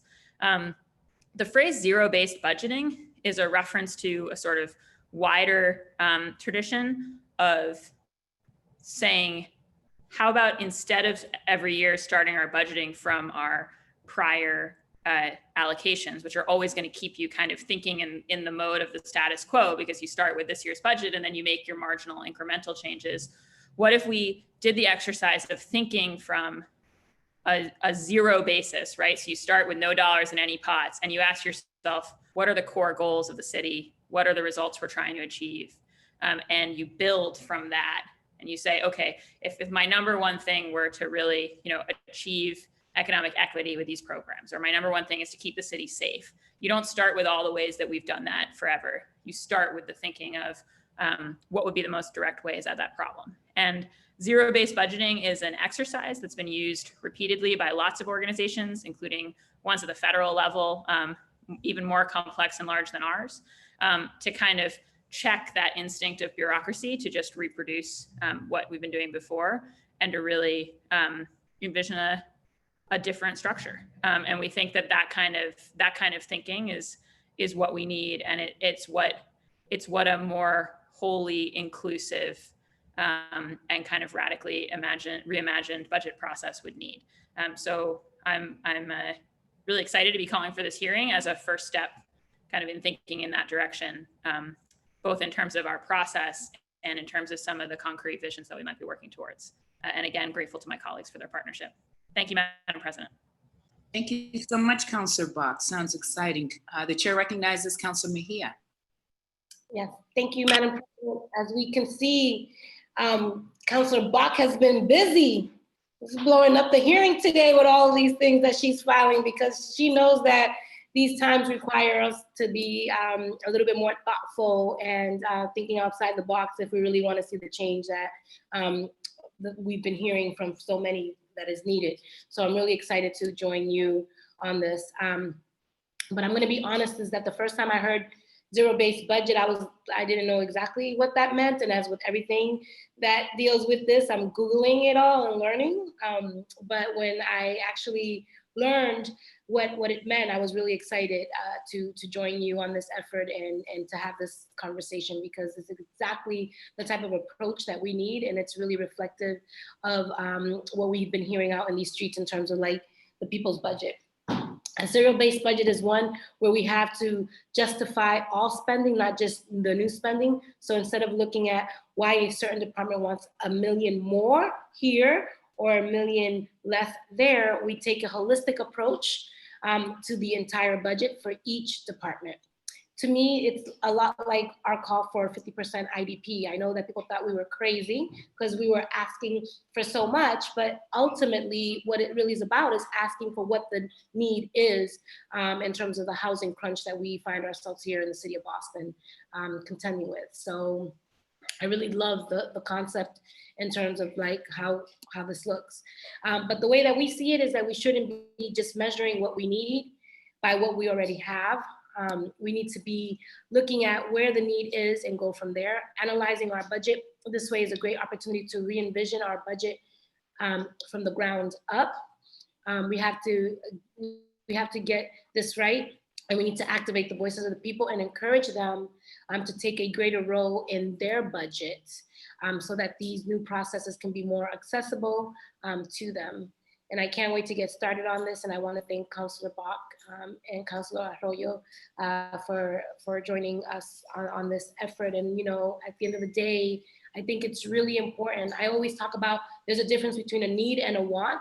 And oftentimes what we want may not be what we need, and what we need we never get. And I think that this type of thinking in terms of the budget really forces us to look at what is going to get us to really tackle the issues that we've been talking about for the last 50 years here in the city of Boston, so that we can finally move ahead. And looking forward to this hearing. And more importantly, I don't want to have a hearing about the hearing and a conversation about the conversation. I'm really hoping that whatever we discover in this process, Councilor Bach in particular, is that that we're able to really not see the budget as an afterthought. I mean, I think that we should start having conversations actually today about what 2021 and 2022 are going to look like. I mean, the fact that we don't get all the information until April, and then, you know, all of this negotiating and all this willing and dealing happens, I don't think it doesn't resonate with my soul. It doesn't necessarily resonate with my values. And I think that turning the whole concept upside down is exactly what is needed during these times. So looking forward to the conversation, and more importantly, to changing the way that we do business here. Thank you so much. The chair recognizes Councilor Arroyo. Councilor Arroyo, you have the floor. President, I just want to thank Councilor Bach and Councilor Mejia for their work on this. I'll keep it short, but I just want to say that, you know, we just went through a pretty strenuous budget process. We all know that our budgets and where we put our dollars reflect our values, and I think that this is a way of ensuring that our budgeting process is about ensuring that our departments meet our values and meet the values and the goals in which they're setting for themselves, and that we budget appropriately and accordingly for those things, rather than incremental dollars here or there. And I think that's a great new way of looking at how we put together our budgets. And so with that, you know, I'm happy to be on board, and I want to thank Councilor Bach for her leadership on this.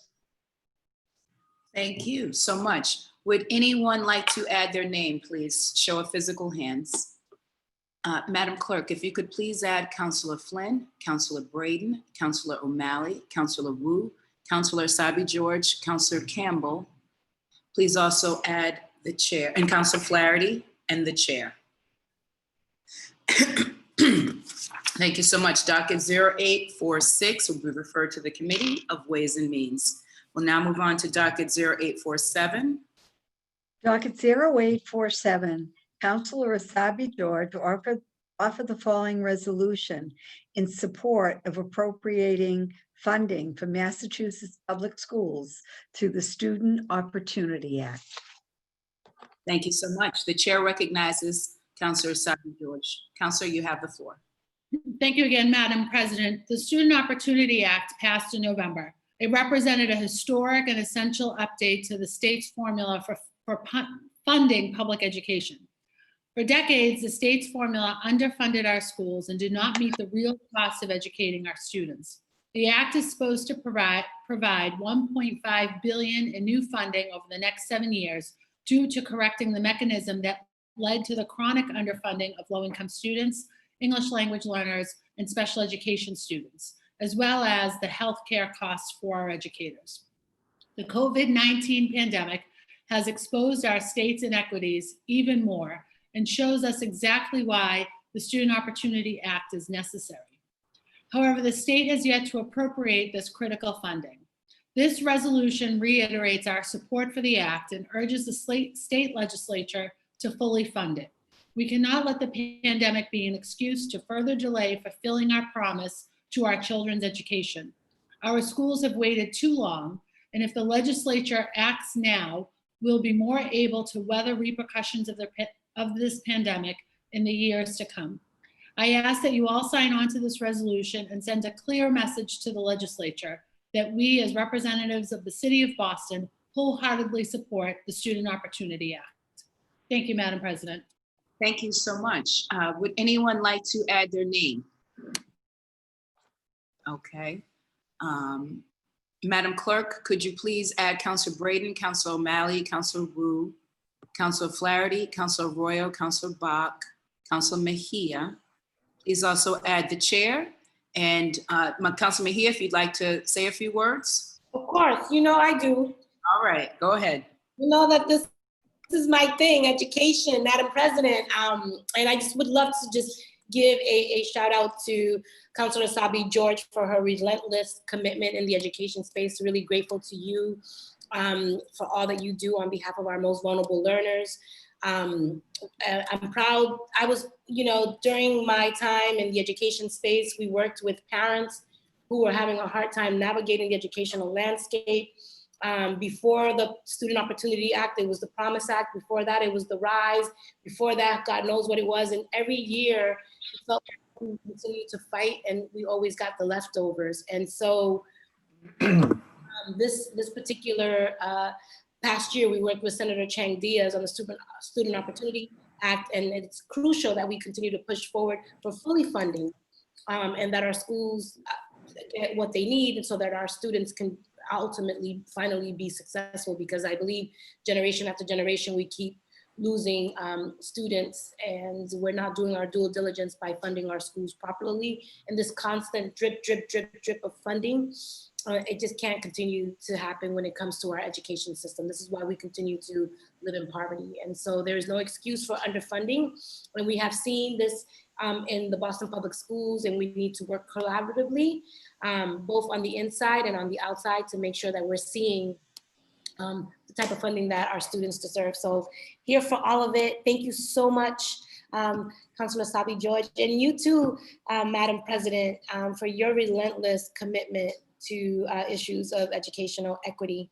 A long time in this fight with you too. So thank you for your service. Thank you so much. The chair recognizes Councilor Flaherty. Councilor Flaherty? Thank you, Madam President. Just want to commend our colleague, Councilor Anissa Sabi George, for this and enthusiastically add my name. It's absolutely imperative that our district receive the full appropriation for the Student Opportunity Act as part of the fiscal year 21 budget negotiations. We all know what the impact that COVID-19 has had on our Boston Public Schools, particularly as it pertains to closing the opportunity and the achievement gap, particularly for our low-income students. So along with English language learners and our special ed kids. So the state cannot delay investment to our school systems any longer. And so this is very timely, and appreciate the lead sponsor's efforts, as well as her efforts as our Chair of Education, who does a great job on behalf of all of us here in the council. So please add my name, and look forward to having this resolution adopted. Thank you so much, Councilor Flaherty. The chair recognizes Councilor Campbell. Councilor Campbell, you have the floor. Thank you, Madam President. Just want to thank Councilor Sabi George for her leadership, and please add my name. Thank you so much. The chair recognizes Councilor Flynn. Thank you, Madam President. Madam President, would you please add my name? And I also want to say thank you to Councilor Sabi George for her long time work on this important issue. Thank you, Madam President. Thank you so much. Councilor Sabi George seeks suspension of the rules and adoption of docket 0847.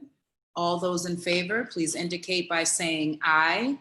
Aye. Aye. Opposed, nay. The ayes have it. Docket 0847 has been adopted. Madam Clerk, could you please read docket 0848? Thank you. Docket 0848, Councilors O'Malley and Edwards offer the following order for hearing on establishing a municipal fair housing testing program in the city of Boston. Thank you so much. The chair recognizes Councilor O'Malley. Councilor O'Malley, you have the floor. Thank you, Madam President. First off, I'd ask that we could suspend Rule 12 and add Councilor Bach as an original co-sponsor. Yes, Councilor Bach is added. Absent objection. Go ahead. Thank you very much. And I also noticed, I believe, Councilor Sabi George and Councilor Edwards may have a similar hearing order coming down a little bit later in the agenda. So happy to work and coordinate with them if it makes sense. Our city has seen an unprecedented boom in housing development over the past several years. While adding to our housing stock is certainly needed, we must ensure that it does not come at the cost of displacing those who are the most vulnerable. A recently published study by Suffolk University Law School found that Black residents searching for housing in the city of Boston face discrimination based on their race 71% of the time, and voucher holders face discrimination in a staggering 86% of cases. Even these researchers who've worked in the field of housing discrimination for years said, quote, "This was a shocking result for us." Similarly, there was a 2019 study by the Federal Reserve Bank of Boston that found that discrimination towards voucher holders is even worse in our city's, quote, "higher opportunity neighborhoods," and that race of the voucher holder had an even deeper impact in these neighborhoods. Now, Mayor Walsh recently declared that racism is a public health crisis in this city, and this city council, led by Councilor Ricardo Arroyo, started that conversation back in March. Moreover, the World Health Organization has stated that access to quality housing is essential for quality public health. By allowing discrimination in the housing market to exist in Boston, we are compounding these two health crises during a global pandemic. This is unacceptable. On top of this, the Metropolitan Area Planning Council predicts that when the state's eviction moratorium ends, there will be roughly 120,000 households who will be at risk of being unable to pay their rent and therefore risk of potentially being evicted. Many of these households are Black and Latino. If evictions occur and families are thrust into a housing market that discriminates against them for their race or source of income, we will see irreversible displacement to an unprecedented degree. City Life, Vita Urbana, and MIT researchers have found that despite only 18% of renters living in majority Black neighborhoods, 37% of evictions occur in those very neighborhoods. And while COVID-19 has exacerbated the issue of displacement in these neighborhoods, there is a long existing systemic problem that we need to tackle from as many angles as humanly possible. Through the Fair Housing Office, the city has partnered with Suffolk University to conduct fair housing tests when complaints are brought to them directly. This is similar to the secret shopper method where you would have someone investigate these claims. And it's important, and it's a very good program that has existed, and we appreciate those who've been working on it. However, the way the program is currently constituted, it requires those seeking housing to go out of their way to submit claims, often while still searching for a place to live. Some would argue that it's a lot more reactive as opposed to proactive. The program also is largely reliant on HUD funding, which, as we all know, can be volatile and hard to rely on, particularly with a presidential administration who has demonstrated its racism and incompetence time and time again. So we must fund this testing as a city to allow everyone a chance at fair housing despite their race or source of income. We need to focus on testing, enforcement, education, and research. I think there's an incredible opportunity to work with some of the incredibly talented men and women who work in housing nonprofits, as well as our Office of Housing Stability, and so many great housing advocates and employees for the city. I look forward to partnering with other colleges, universities, graduate schools, and particularly law schools to be able to conduct this program. And it's a way that we can do it at very little or no cost to the taxpayer to make sure that we're not only complying with the law, but we're doing everything we can to address and dismantle systemic racism as it relates to housing, and is so prevalent in so many of our cities in here, so many of our neighborhoods in Boston, and so many of our cities across the Commonwealth and across the United States. I'm delighted to partner with both the District Council from East Boston, who herself has been an amazing housing leader, advocate, as well as one of our newer colleagues, the District Council from Beacon Hill, who similarly has done some remarkable work in the housing field. This is a great opportunity for this district, for this council to lead, to make a real impactful difference, and to continue to do the work that is so important now more than ever. Thank you very much, Madam President. Thank you again to my two colleagues for their partnership in this important endeavor. Thank you so much, Councilor O'Malley. The chair recognizes Councilor Edwards. Councilor Edwards, you have the floor. Thank you very much, Madam President, and thank you to Councilor O'Malley for this partnership. I am excited about this possibility. I think this dovetails wonderfully with the work the council is already doing and the mayor has committed to completing, which is a zoning amendment to affirmatively further fair housing. It dovetails because that amendment looks at housing from the planning perspective before the buildings are built. And this is actually dealing with discrimination and oppression on the part of the real estate agent when the things are built and when we're trying to sell them. We're literally dealing with the bookends of the industry. And as I've stated, and as some of my colleagues have stated, this industry, real estate, has been probably the biggest driver of segregation in our city, if not the nation. The industry specifically has had a horrible history of valuing dollars of valuing bottom lines, of valuing racist policies over not only the law, but simply morality. The fact is, we as a city need to be ever vigilant. Every single time something happens to prevent Bostonians from being able to stay in Boston, that's a concern for us. And especially when it comes to discrimination, we have a unique burden because our city is unique in our race relations. We need to lead, and we need to create the programs that help us to lead. I have actually been a tester in this program. I was actually recruited by Suffolk, and I've done it. I've done the calls, I've gone to the units, I presented myself, and then gave back the data. It is something that anybody can do, and it's something that all of us should be a part of, eliminating and eradicating systemic racism in our housing. This is going to help us to remove it root and branch from our housing market. And it's going to also help us identify the bad actors, who's actually hurting people, who's discriminating against people, down to the real estate agent, the agencies, down to the buildings. We'll be able to find that out as it's happening and be able to respond to it. I look forward not only to this coming to fruition, but the city of Boston demonstrating that it can create one of the most robust anti-discrimination programs in the country. I'm beyond excited. Thank you, Councilor O'Malley, for this opportunity. Thank you so much. The chair recognizes Councilor Bach. Thank you, Madam President. Thank you to Councilor O'Malley for his leadership on this, and to Councilor Edwards, as always, for leadership on housing and fair housing. And I couldn't agree more that this is the bookend to the affirmatively furthering fair housing zoning amendment that we're working on. And I just think it's so important. Honestly, when I used to work at the Housing Authority, we used to speculate about when we would next get something like a real testing evidence from Suffolk, because we were seeing anecdotally lots of things, but it was hard to sort of pin down exactly the proof of what's happening. And you really do need this kind of pair testing. And I think that it's ironic because all it's really done is confirmed what we already knew. But I think that confirmation has to spur us to sort of structural institutional action. And I'm really encouraged by the example Seattle back in 2015, 2016, they did their Office of Civil Rights, which sort of plays the role that our Office of Fair Housing and Equity does. They did a whole testing regime that then resulted in them bringing actions against First 13 and then another 23 landlords who collectively were landlords to thousands of units in the city. And basically all of those claims were settled, and the effect that it had was a chilling effect on discrimination in the real estate market in the city. And that's really what we have to do. I mean, I think the study that just came out has just shown us how much, this is an accumulation of individual brokers, individual landlords making a series of steering decisions that collectively add up to doubling down on decades of segregation.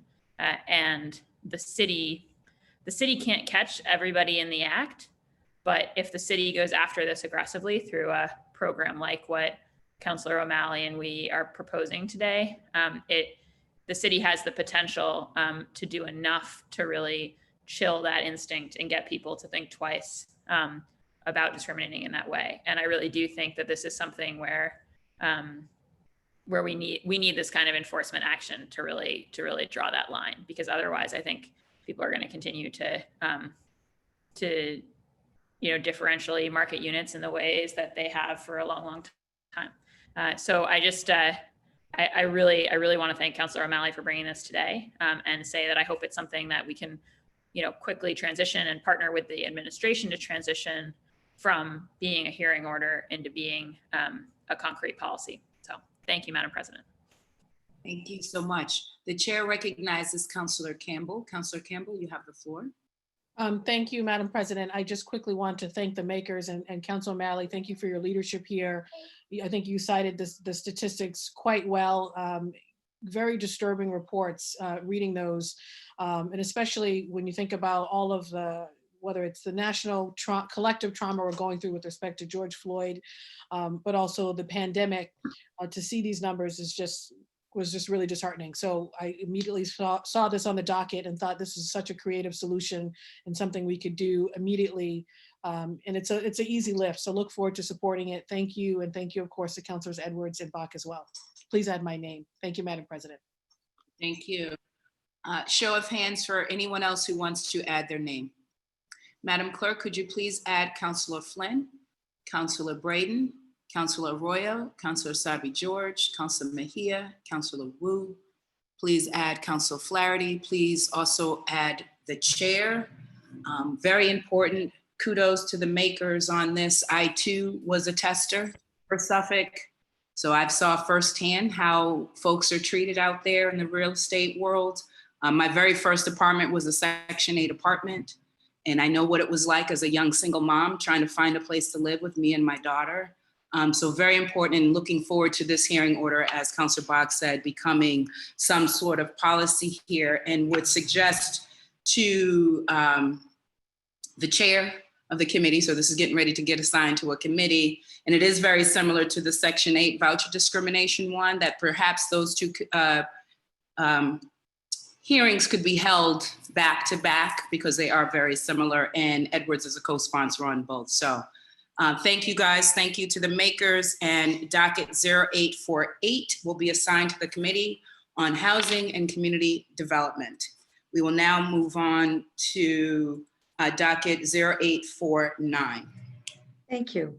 Docket 0849, Councilor Edwards offered the following resolution in support of hotel safe operations. Thank you so much. Chair recognizes Councilor Edwards. Thank you very much, Madam President. This is a very common sense stance in solidarity with essential workers who are on the front lines and keeping us safe and assuring that that our economy can still function, and also that our hotels and our tourism industry, which is trying to come back, can do so in the safest manner. This is a simple ask from our body to support these workers in their push to make sure that daily cleanings of rooms is happening. Essentially, that's it. The fact is that hotel industry has changed. People are staying in their rooms longer. They're actually congregating and having parties and inviting people over to their hotel rooms versus using the conference rooms or other common areas throughout the hotels or throughout the complex. And so what does that mean? That means in those areas where there's daily cleanings required, we need to take the same treatment that we have for them to the bedrooms, to the guest rooms, to make sure that we have daily cleanings for happening. This is necessary because we're in a pandemic. This is necessary to keep us safe. It's also necessary to keep the workers safe out of respect for what they have to do. And it's extremely hard. It's extremely hard to go in and clean hotel rooms. It's extremely hard to do so when someone's been there for several days and they've had parties. So we're asking simply to stand in solidarity with these workers who are asking to treat these hotel rooms as common areas and to have daily cleanings. For those who are concerned about privacy, that's what the do not disturb sign is for. No one's stopping that. Put that up if you really want it. But at the end of the day, this is to the industry. This is to the hotel owners. What we're asking for is that you provide the best working conditions for these essential workers. They keep us all safe, and daily cleanings is vital to that. And this, to me, is common sense. And so I'm asking my colleagues to also sign on to this resolution in support of that request, in support of those workers that we stood with them many times before. And I'm asking that we suspend the rules and pass this resolution today. Thank you so much, Councilor Edwards. The chair recognizes Councilor Flaherty. Thank you, Madam President, and we commend the maker. Please add my name as a co-sponsor. And this is a classic example of moving forward with respect to COVID. This being cute and cutting corners is completely unacceptable and cannot be the norm in sort of our new norm. So not just in this sector, but in all sectors, particularly I've been thinking about our colleges and universities that are going to be inviting students back. If tourists are going to start to come back to Boston, cutting corners in trying to be cute with COVID is completely unacceptable, perilous, borders recklessness, and I heartily support this initiative and this resolution put forth by our colleague, Councilor Lydia Edwards. Our hotel workers, they deserve better than this, and our hoteliers know better than this, and so this thing speaks for itself, and we need to stand together on this and make sure that we're drawing the line in the sand immediately before this type of behavior festers, not just throughout the whole hotel and hospitality industry, but in our restaurants is, again, as we're all starting to open up, social distancing, the mask, all of that, the hand sanitizing, sanitizing in general, all of that stuff has to continue with complete diligence and extra effort, not being cute and sidestepping it, but extra effort has to going in to make sure that every place where the public will have access to is completely clean and sanitized. So thank you for the opportunity to speak. And again, proudly support our hotel workers and hopefully this can get done today. Thank you. Thank you so much. The chair recognizes Councilor Flynn. Thank you, Madam President. Madam President, please add my name. I would like to say thank you to Councilor Edwards for her long time work and support of our hotel workers. Our hotel workers play a critical role in our city. They're often the first people a visitor, a tourist sees when they come to Boston is the person that cleans the room. And many of those people that clean the rooms live in my district, and I'm proud to represent many of them. Many of them are in the AAPI community. And as Councilor Flaherty said, the hotels are trying to be cute. They're trying to save some money. You know, they're being reckless. They're not dealing with COVID-19. They're not dealing with public health. And it's critical. Every day hotels should be cleaned. They should be cleaned professionally by highly trained people that go to school for that have experience in that. And for hotels to try to save a couple of dollars is reckless. And it's also, you're also hurting so many families that depend on that wage for these hotel workers. So shame on our hotels that are trying to be cute and trying to have it both ways. You need to be a good citizen and a good neighbor. Thank you, Madam President. Thank you so much, Councilor Flynn. The chair recognizes Councilor O'Malley. Councilor O'Malley, you have the floor. Thank you, Madam President. Let me start by saying when a guy from Southie calls you cute, it's seldom a good thing. So wanted to put that right up there. Obviously, congratulations to the lead sponsor, the District Council from East Boston, for once again her leadership. This is such an important issue, one that I am proud to support. As we think about the sort of first line essential workers that we as a city and we as a country have been collectively lauding over the past couple of months, we need to continue that support in the months ahead as we talk about reopening as a city, as we talk about potentially reopening as a country. And Councilor Edwards is 100% right. You know, for many years, hotel rooms would sort of be the place where people would stay at the end of a night on vacation or on a work event. And now they really have become de facto meeting rooms. And that will only get more pronounced in the months ahead, particularly as we talk about college students, many of whom may be using hotel rooms as dormitories if indeed these schools come back. So this problem is only going to get worse. And we need to do everything to provide for the safe and health of those essential workers. And I would put those in the hospitality industry, particularly those who are cleaners and custodians at the top of that list. These are men and women who work incredibly hard each and every day and potentially open themselves up to real risk of contracting a potentially deadly disease, a deadly virus. So anything that we can do to stand with them and support them, we ought to be doing. Congratulations to the lead sponsor for her leadership. Once again, look forward to adding my name and voting in the affirmative. Thank you so much. Would anyone like to add their name? Show of physical hands, please. Madam Clerk, if you could please add Councilor Braden, Councilor O'Malley, Councilor Bach, Councilor Arroyo, Councilor Sabi George, Councilor Mejia, Councilor Wu, Councilor Campbell. I think you already have Flynn and Flaherty. Wonderful. Councilor Edwards seeks suspension of the rules and adoption of docket. Did you add your name, Madam President? Oh, yes, please, please. Thank you. Absolutely, indeed. I knew you would. Exactly. Shout out to Local 26 too. Councilor Edwards seeks suspension of the rules and adoption of docket 0849. All those in favor, please say aye. Aye. Any opposed, say nay. The ayes have it, and docket 0849 has been adopted. We'll move on to docket 0850. Thank you. Docket 0850, Councilors Asabi George and Edwards offer the following order for hearing regarding Section 8 voucher discrimination. Thank you. The chair recognizes Counselor Asabi George. Counselor, you have the floor. Thank you, Madam President. I'd first like to suspend Rule 12 and add Counselor Braden as an original co-sponsor. Seeing and hearing no objections, Counselor Braden is added. Thank you. Thank you, Madam President. From August 2018 to July 2019, Suffolk University's Housing Discrimination Testing Program sent 200 testers out into the Boston area housing market. The testers represented different walks of life present in our city. At the end of June, they released the results of that study. 71% of Black testers face discrimination.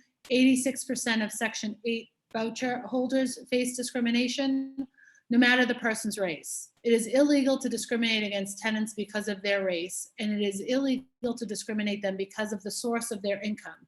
Housing vouchers provide landlords with guaranteed rental income and ensure our housing insecure families have a place to call home. My office has been working with the Boston Housing Authority and the Department of Neighborhood Development to find new landlords who would be able to house our voucher holders. But this is not enough if the vast majority of voucher holders are routinely denied housing. We need to look at what those other mechanisms are, and I think Councilor O'Malley and others with the earlier filing are working to answer some of these questions. But those questions are, what are the other ways that the city can enforce our rules around housing discrimination? Do we need to update our codes? And are there things that we can do on our end to streamline the process so landlords aren't stuck in the red tape? Will it take a public awareness campaign and other strategic thinking for us to respond to this? We certainly need to have an open conversation about this. And by the show of this earlier hearing order presented before us today, I think that we're all very much willing and open and desire this conversation around why discrimination is happening and how we can stop it. Even before the pandemic, we've had a family homelessness crisis here in the city of Boston, and it's only gotten worse. And if we don't ensure that there is a pathway to stable housing, it will continue to be a huge burden on our city and certainly on the families that are dealing with homelessness across our city. I do appreciate and think that it would be best to sort of merge these two as they have significant overlaps during the hearing, but I would also offer an opportunity and like to hear from Councilor Braden and Councilor Edwards. Thank you, Madam President. Thank you so much. The chair recognizes Councilor Edwards. Thank you very much. I want to thank Councilor Asabi George for her leadership and initiating this and inviting me to be a part of this. I really am excited for this conversation. I do think they should be at least on the same day and certainly on the same vein of looking at how we are treating some of our most vulnerable residents. And what this is particularly, I think, painful to see is that even when given the money, even when given the resources to pay the rent, even now when we have increased the average voucher in Boston, in my district alone, the average Section 8 voucher in Charlestown went up almost $1,300 on top of what they were getting before. Even with increased funding, people cannot get housing. And that speaks to how deep the ingrained discrimination, oppression, and stigma is when it comes to being poor, when it comes to be a Black person, when it comes to be a person of color, when it comes to being a single mother, when it comes to having children. That is what we're trying to attack. And this is going to add to that conversation because yes, we know that there is discrimination in all forms, but when it comes to this particular form, this is the largest rent assistance program in the nation. And if this is not working, if this is still hitting roadblocks, then we are failing to actually integrate. We are failing to help our most poor people. And honestly, we're kidding ourselves if we think we're doing anything by adding money to it. I'm excited about this conversation because we're leading as a city. We're going to create our own city-based voucher program. This, if we don't figure out how discrimination is impacting the current Section 8 voucher program, then it's adding more vouchers and adding more people in the line that have the resources to pay isn't going to do anything. So when we get the data back from the new program that I know we're going to set up in the city of Boston to look at the discrimination and who That's what's key. Who is discriminating? What real estate agent, what property, what neighborhoods? We'll get all of that real life data. We'll be able to see it. And then we'll be able to see why they're discriminated against them. When we get those two married together, this body, this administration will be able to attack it full front. And I expect us to stand strong with the data and take it on. We have to, again, ask ourselves if we are going to be committed to this true structural change for our city to be a city for anyone to come and call home. I am blessed that I was able to do that. I am not born here. I chose Boston, and I'm so blessed that my district then chose me. But so many people don't have that opportunity. And matter of fact, there are a lot of people born and raised in Boston whose only choice is to leave the city they love. So we're going to fight to make sure that people have a real choice, that the voucher means something in this city. And I'm so thankful, Councilor Sabi-George, for your for you asking me a partner in this. And I'm so excited to have this hearing where we create the program and also deal with this acute discrimination. Thank you very much. Thank you so much. The chair recognizes Councilor Braden. Councilor Braden, you have the floor. Thank you, Madam President, and thank you to Councillor Sabi-George and to Councillor Edwards for their leadership in this area. I am absolutely delighted and excited to be a co-sponsor in this very important hearing. While we've already talked about this in our preceding conversations, but our city housing crisis that predates the COVID health crisis, in that Section 8 housing vouchers have allowed very many low-income families to find housing in the private market rather than live in public housing or other low-income housing. And the findings of this study are incredibly distressing and discouraging. And I look forward to the initiative on the testing initiative, but I also look forward to this hearing to really dig deep into this issue. Here in Alston Brighton, I was involved with trying to assist a family in use their voucher to find housing in Alston Brighton, and it was absolutely impossible. We explored every opportunity and it just wasn't happening. We could not find a landlord who would take a Section 8 voucher family in this neighborhood at the time we were looking. And our local CDC has a wait list of 17,000 families and individuals waiting for low-income housing. And we know there's housing available, and it's really, really important that we dig deep into this and get to the bottom of this and change what's happening. It is a very unjust and inequitable system, and I hope that I can be part of fixing that problem. Thank you so much. Thank you so much, Councilor Braden. The chair recognizes Councilor Bach. Councilor Bach, you have the floor. Thank you, Madam President. I want to commend the makers and thank them. I want to thank the council for, back in March, we passed a resolution calling on landlords to house our Section 8 families. And we've, throughout this crisis, the Housing Authority, D&D, several council offices, mine, Councilor Sabi-George's, have been working really hard to make those placements and to, when the music stopped, we had these empty apartments around the city, and then we had families who couldn't find housing. And so we've been trying to pair them up.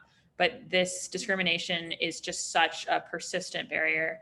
And for me, it's sort of personal. It feels like unfinished business. Councilor Edwards referred to the fact that we significantly increased the amount that our vouchers could pay in many neighborhoods of the city. And that was the last big policy push that I made at the Housing Authority before coming into this role. And in the one sense, I'm really encouraged by that. We've actually seen that's only been in effect for a year now, and we've seen 2% of Boston Housing Authority families move into neighborhoods that had previously been sort of like cost prohibitive for them to live in. And that means a lot. It's a small number, but it's 250 families, which for each family, being able to have that full range of choice and make it is really important.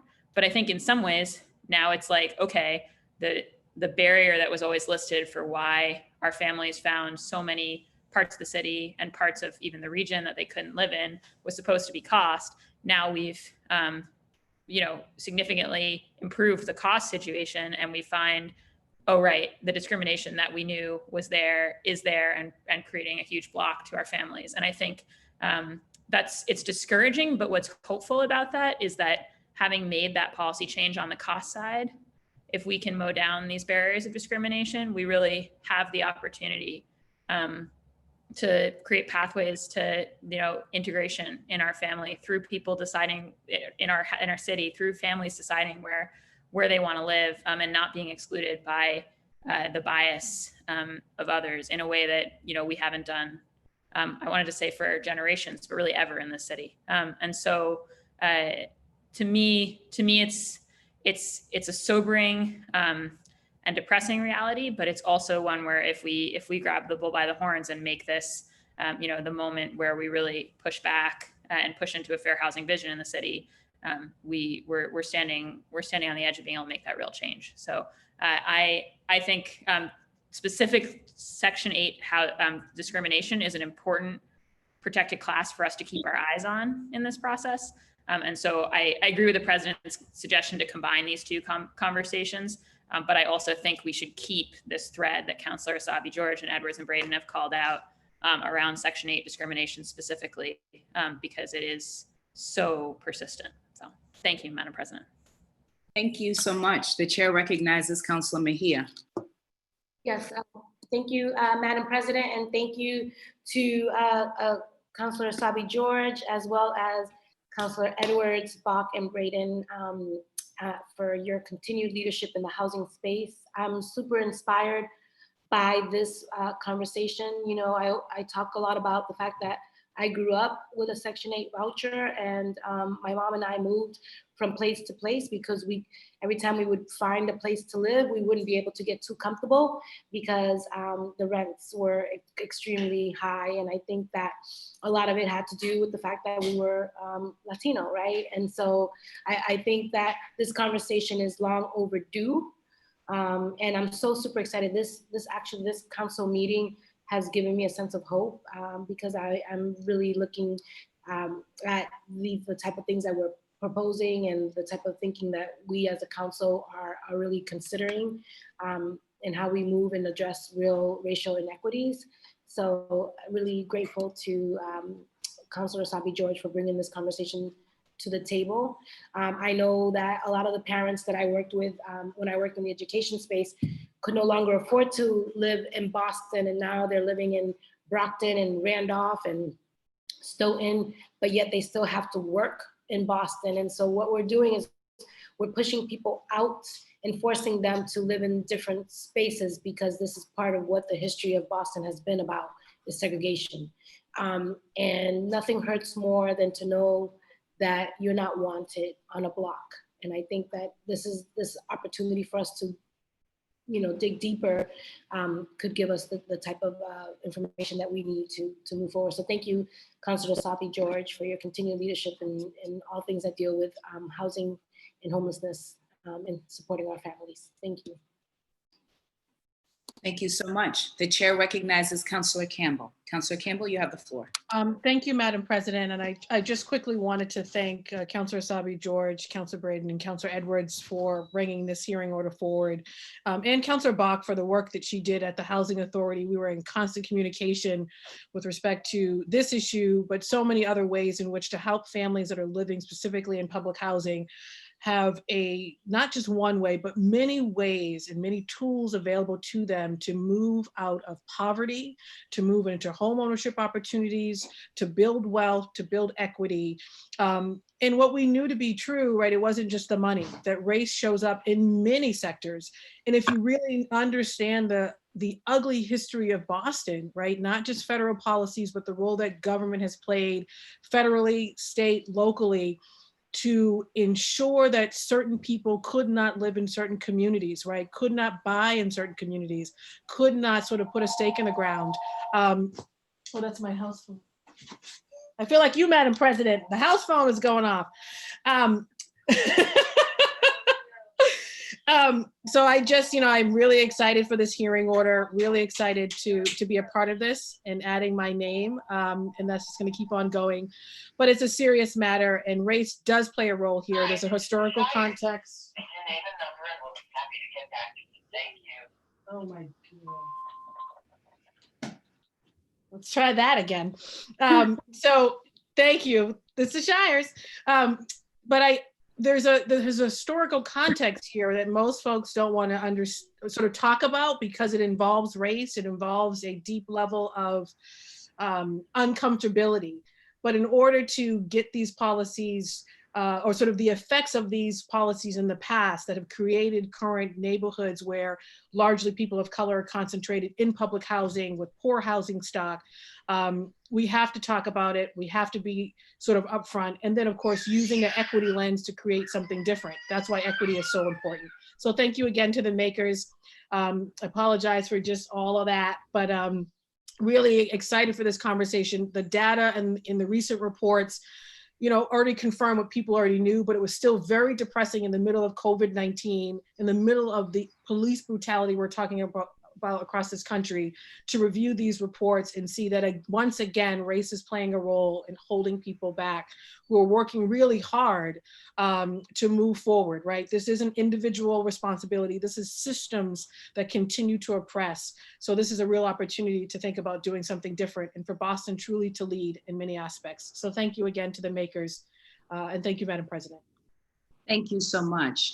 Anyone looking to add their name, please raise your physical hand. Madam Clerk, if you could please add Councillor Bach, Councillor O'Malley, Councillor Flynn, Councillor Arroyo, Councillor Mejia, Councillor Flaherty.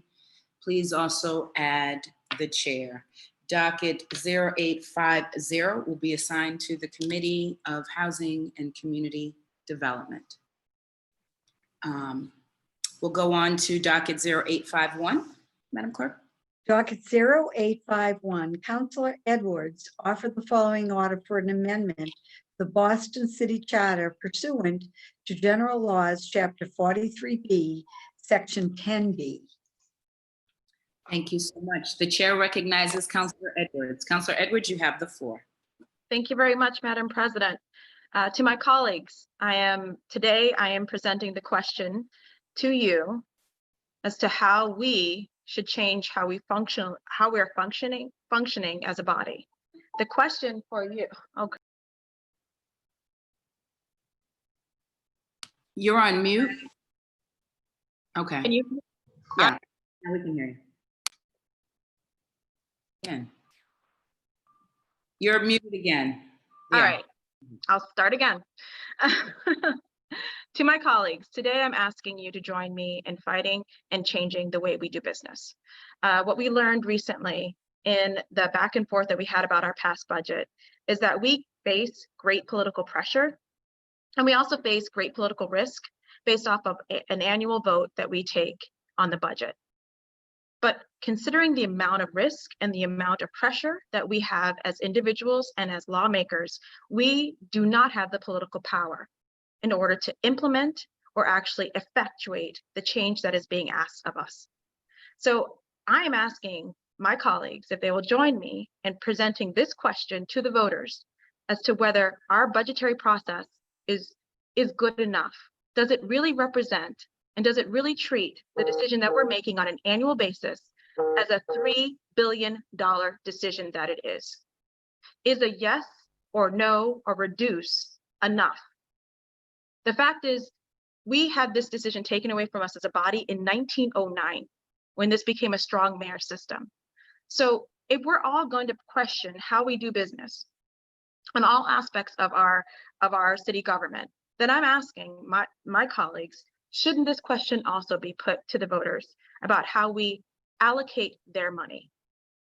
The fact is, I think we know deep down inside, every single one of us thinks that we should be at the table earlier and discussing with the mayor about how $3 billion is going to impact our constituents. Goodness knows they are going to come to us if they don't get the things that they need. And goodness knows we don't have the ability to move that money in a way that truly reflects our district, if not the at-large city at this moment. I personally stated it when I was talking about my budget vote that we need to break this wheel. We genuinely need to stop this, what I think is a farce, about up, down, or reduction being systemic or being structural. We need to change how we do business. And what I'm proposing in this question is whether we should also be able to originate a budget. If we could also modify in whole or in parts of the budget by reducing line item vetoes, by having, by allocating funds to different departments, by allocating and having a participatory budgeting process, by clarifying certain budgetary measures, and also being able to impact the school budget. These are things I think that are asked of us, and we certainly are blamed if those things aren't happening for our districts. So why can't we be part of the real conversation to change that? I think if you want to ask yourselves why we should do this, think about how June 24th, when we voted for this, could have been differently. Think about that moment and the discussions that we had, every single one of us having a valued reason for the decision that we made to vote for or against the budget. And every single one of us knowing dollar for dollar what we felt was necessary and unnecessary, what was good, wasn't good enough. And every single one of us could have, if this was implemented, have had that conversation and pushed for it directly in the budget. We as a body could have organized and had that line and had that absolutes for ourselves in response to the current movement that we're in right now. We could have done that. And I believe we would have had a unanimous vote for that budget because we would have helped to design it. We would have helped to design it since April, and we would have been responsive, and we would have changed it, and we wouldn't have voted for something because we would have had the actual ability to change it. That is what I'm asking you to imagine. June 24th being a different time, every annual vote being a different time, because we're going to share the responsibility of a $3 billion decision with the mayor. The procedure would change naturally, and the mayor could propose, we would respond, the mayor could also adjust, and then we would ultimately have to vote. It is a back and forth conversation that I am proposing in this amendment. And I think it's necessary. Think about each one of your endeavors in your leadership, whether it's in the environment, Councilor O'Malley, whether it's dealing with police brutality, Councilor Campbell, whether it's dealing with the fact that an administration can eliminate an entire print shop, Councilor Baker. Every single one of those initiatives, every single points of our leadership, we could respond to differently because we would be able to allocate funds. If they want to get rid of a whole entire department and lay off people, we would respond, that is not acceptable. We wouldn't vote for that budget. That is the nimbleness that we will absolutely need when this budget and future budgets are impacted by the reduction in income that we're going to have. We need to be nimble. We need to be thinking about whose jobs are on the line, but also whose futures are on the line if they don't get the funding now. That is what I believe we are asked of anyway.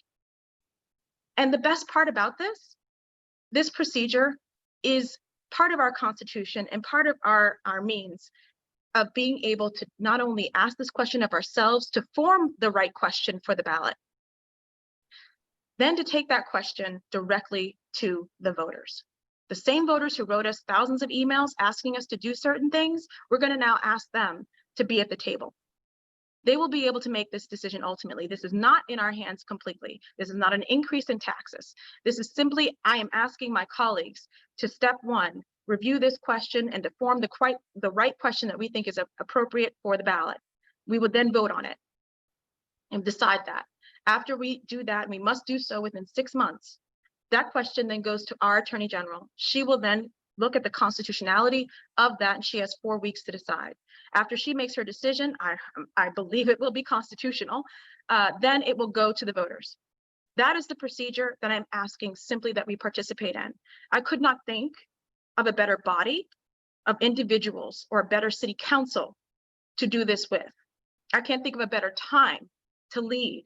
We will be the first body in the Commonwealth to use this process under 43B, 10B to lead and to amend our Constitution, our charter. I can't think of anybody else I'd rather do this with. What I'm asking for you is to do it together, that we share this and we change how we do business in the city of Boston. Thank you very much.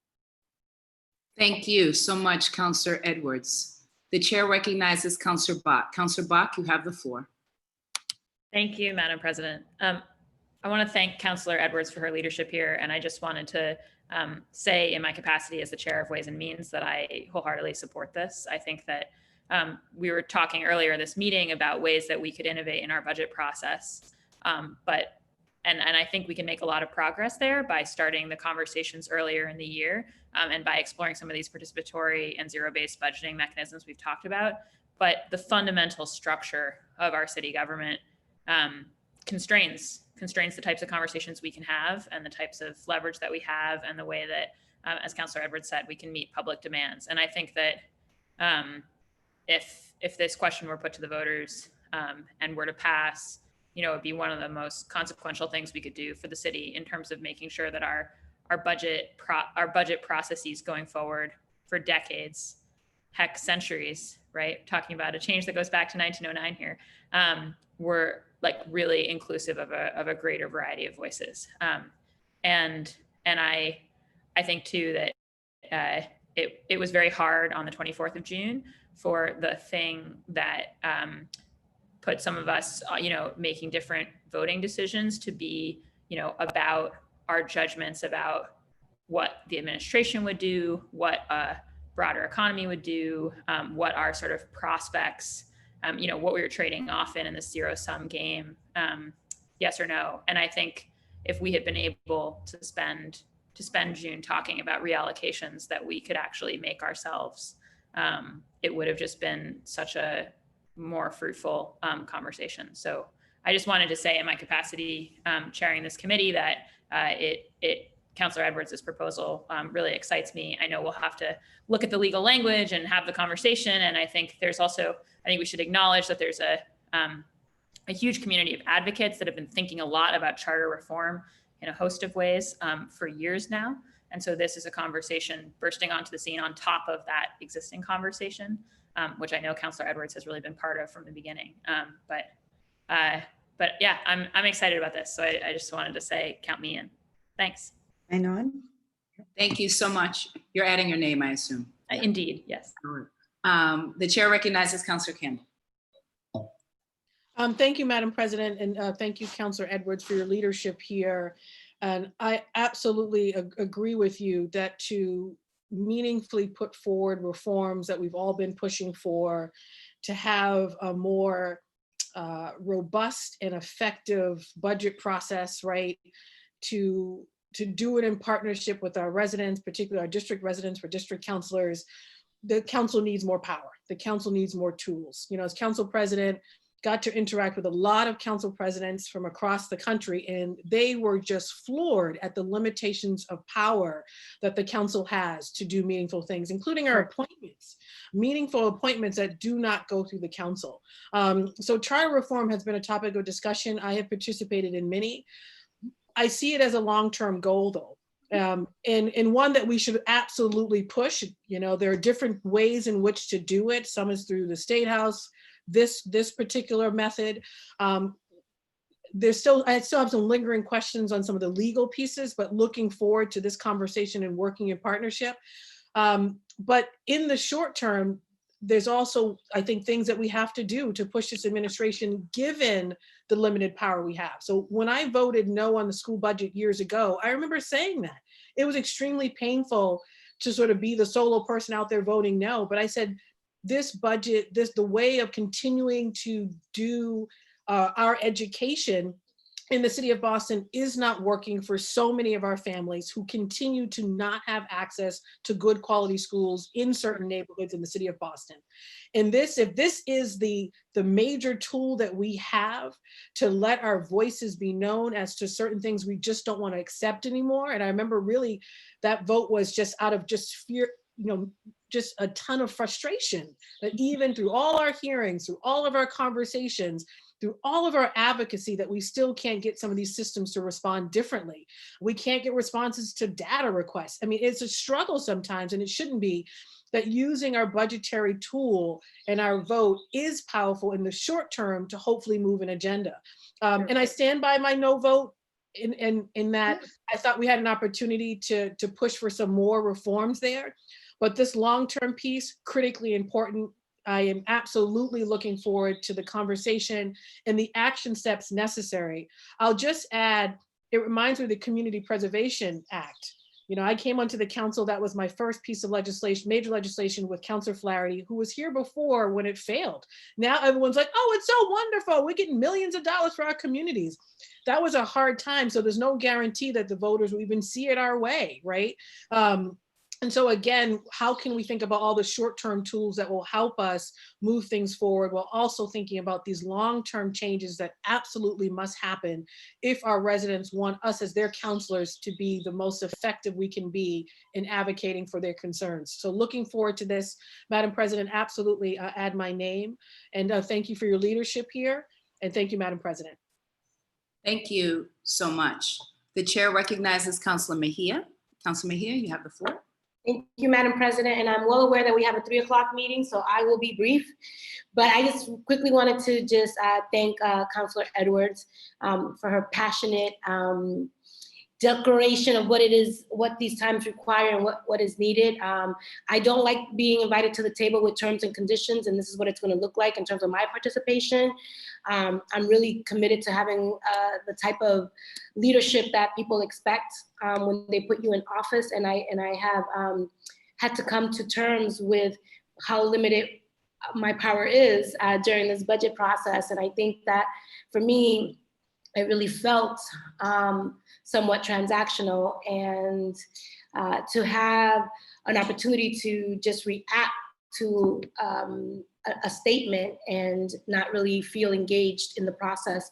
And yes, I understand and I do appreciate, because I've heard from a lot of folks that a lot of the things that I was advocating for during the public hearings actually made it onto the budget. And I do appreciate those efforts that were made on behalf of language access and food insecurity and more dollars into the Department of Public Health. I mean, I really do appreciate the Boston Public Health Commission. I appreciate everything that the mayor did to listen and at least satisfy some of the needs that we identified during our hearings. But I will have to say is that, you know, even participating in the countless hearings, I felt like it was robotic. You would show up, people would talk, and everything would sound really pretty, and then you'd have to go back and do a Google search and try to figure out. It was like the Da Vinci Code, just to try to get some answers oftentimes. And I think that, you know, we have a responsibility and an opportunity to really redesign how we function. And I think everybody talks about collaboration and everybody talks about how important it is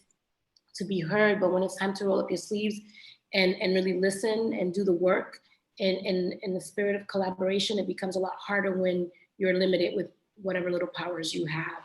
And I think that it was a very frustrating experience for us as counselors, as well as the people who put us in office. And I think that if this is going to be the one thing that we are hired to do in order for us to do our jobs well, then we need to be able to have more power to really move the work forward.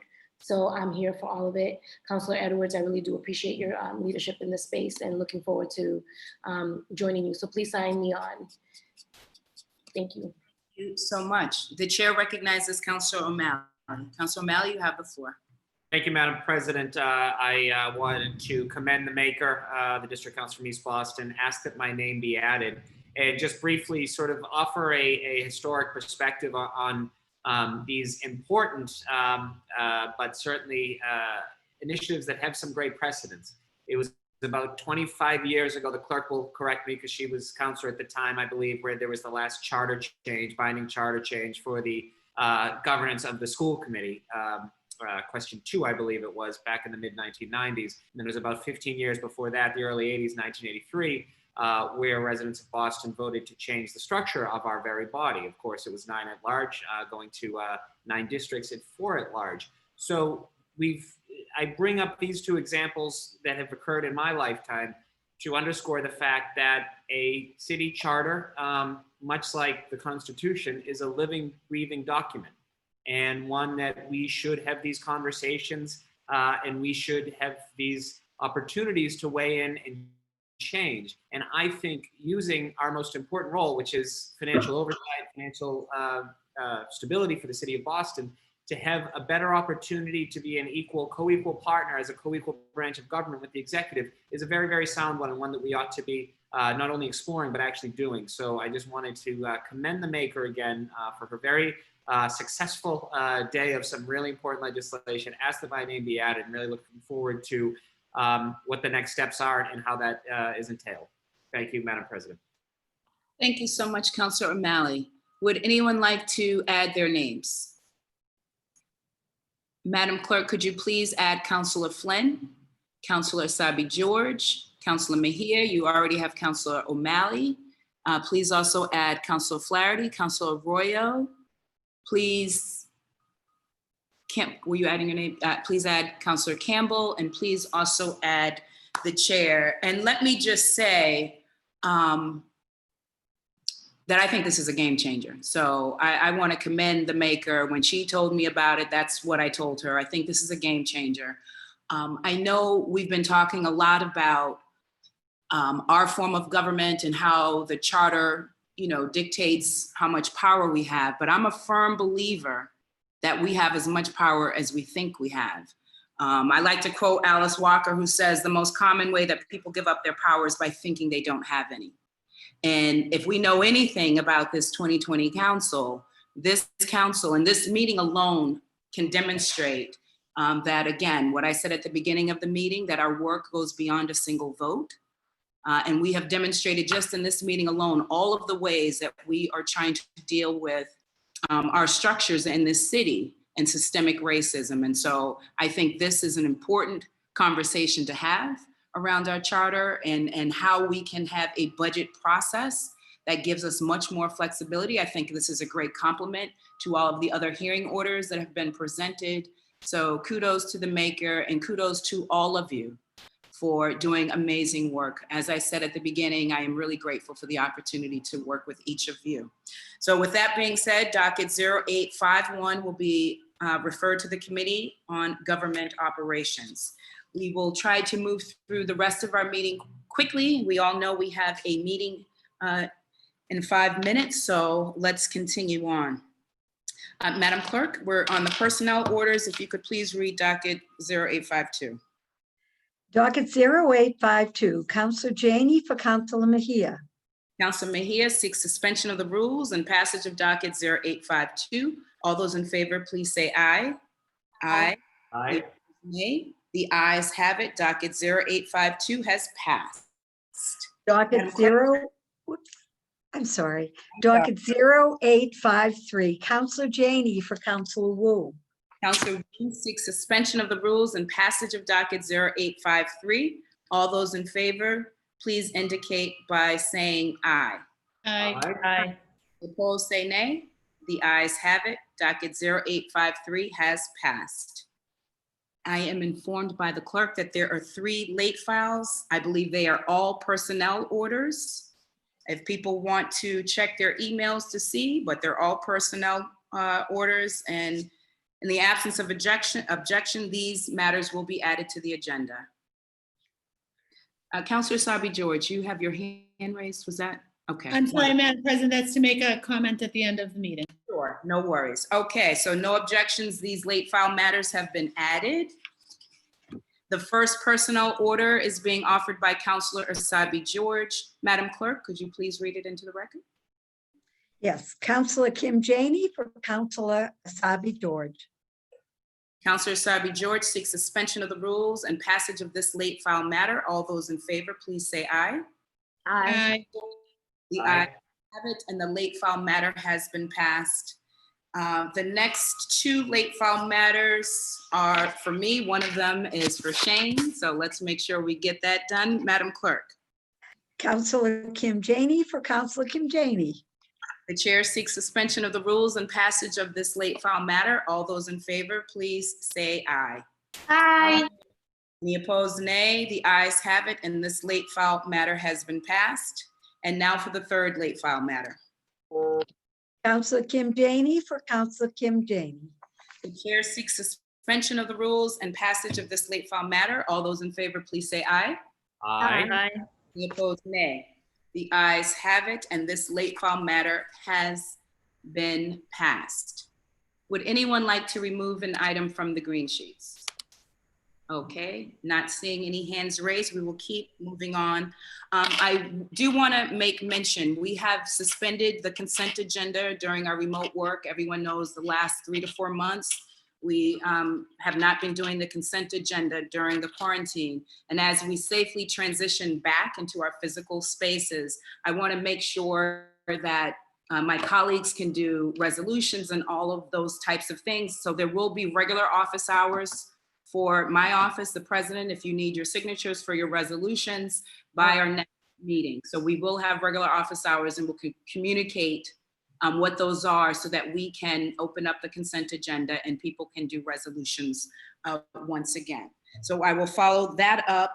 I know folks miss being in the chamber. You know, we have this 3 o'clock briefing with Chief Brophy to discuss how we can safely move back into our space. I know everyone misses being in that space, especially our 4th honorary counselor, Mike, who I saw 2 weeks ago, and he says hi to everyone. So hopefully we will get our hearings and our meetings back in the chamber very soon. Now we will move on to announcements. I saw that Councilor Asabi George had her hand raised. Councilor Asabi George, you have the floor. Thank you, Madam President. I request permission to just make a few comments. Yes. Thank you, Madam President. First, July is Black, Indigenous, People of Color Mental Health Month.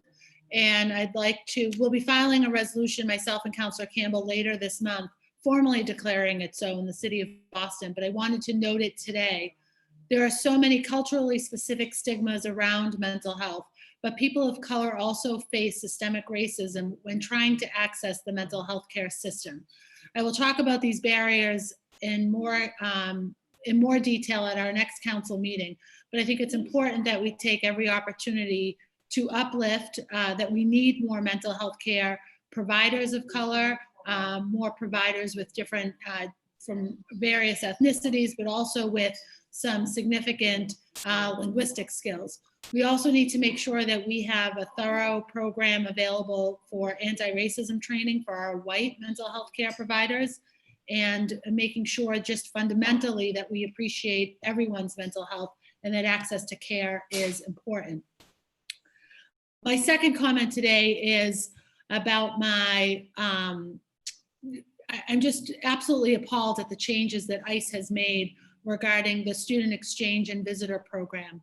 These changes, we know, especially here in Boston as a university town, as a college town, that these changes will leave so many of our students stranded, particularly if they are unable to safely return home, both their physical safety, but also their thinking about their health in relation to this pandemic and COVID-19. ICE's changes are unnecessary and damaging to our country, to our schools, most of all, and to our city, but most of all to our international students. These changes ignore the realities of being an international student and put them at the unnecessary risk for contracting COVID-19 or being detained and deported. I ask that our colleges make it as easy as possible for our international students who leave the US to maintain and access their education. But what we really need is these rules to be reversed. We need federal action to countermand these unnecessary and cruel rule changes.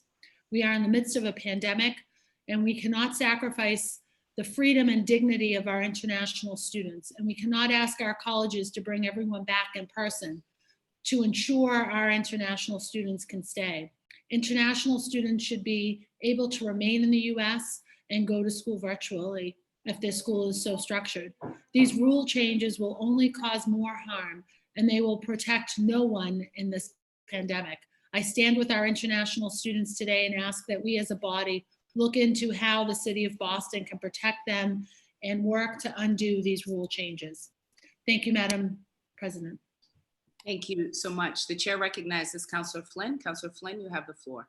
Thank you, Madam President. Madam President, I just want to inform the body that I conducted a meeting with South Boston residents along with Council Flaherty. We discussed fireworks in South Boston, and I was on a meeting last night with Councilor Mejia and with my colleagues as well. And you know, the at-large colleagues are doing a great job on the task force working with the mayor. But I just wanted to keep people posted. After that meeting last night, the very informative meeting hosted by Councilor Mejia, there was a tragic accident in South Boston where a little boy, 11 years old, fireworks hit him somehow, and his hand had to be amputated partially.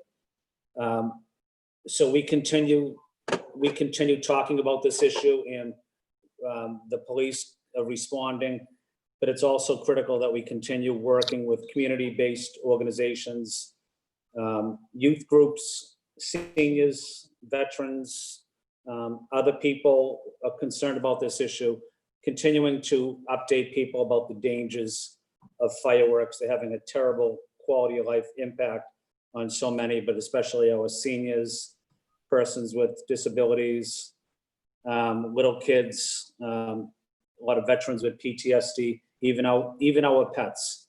So I just want to highlight the incident last night, but also to acknowledge the work of Mayor Walsh and my at-large councilors that are doing great work on the task force, and we'll continue working closely with you on suggestions. So thank you. Thank you to everybody for giving me that opportunity. Thank you so much, Councilor Flynn. The chair recognizes Councilor Edwards. Councilor Edwards, you have the floor. Thank you very much, Madam President. I just, I had some names, but I can wait till next week. But I did want to correct or amend the record. I was trying to get a charger at the time where you were collecting signatures or co-sponsors for docket 0846, the zero budgeting. And I don't believe I'd like to be a co-sponsor, Madam President. If you could add Councilor Edwards on the docket. Can you repeat the docket number, Councilor Edwards? 0846. sponsored by- Yeah. And you're now listed in support as a co-sponsor. Thank you very much. Did you have an announcement? No, I will wait till the following meeting for my announcement. Thank you. Thank you so much. The chair recognizes Councilor Bach. Councilor Bach, you have the floor. Can I just make a similar amendment? I think I didn't get onto the list as the as a co-sponsor on the no hate resolution, which was docket 0844. Yes. So added, thank you. And we have added your name, Councilor Bach. Thank you so much. Any other announcements? Well, thank you so much. I just want to also acknowledge that it's been a really difficult time in our city. Residents have been dealing with the compounded trauma of weeks and weeks and weeks of disruptive fireworks, of people dying from gun violence. We had a really rough week this past week. This is all during our COVID pandemic, which is still alive and real. There still is no cure and no vaccine, so we still need to be safe. And this is all happening while we are collectively grieving George Floyd, Breonna Taylor, and so many others. And so just a reminder that it's important that we take care of ourselves and take care of each other, that we are more intentional on being kind and understanding with each other. It is a really difficult time for all of us in our city. And as we close out with memorials, we will be adding the names of those killed in our own city on behalf of the entire council. So with that said, let's move into our memorials. As we adjourn today's meeting, we will do so in memory of the following individuals. For Councilors Arroyo and Wu, Lieutenant Benny White. For Councilor Bach, Sergey Spivakowski. For Councilor Edwards, Josephine Ward and Angela Atenko. For Councilor Flaherty, Paul Flynn, Peggy Balder and Gina Cerullo. For Councilor Flynn, Toonie Lee. And on behalf of the entire council, Sean Bailey, Onel Colin, Felicity Coleman, Xavier Rico, Justin Kennedy, Rashawn Washington Clark, and Tyrese G. Wiley. A moment of silence.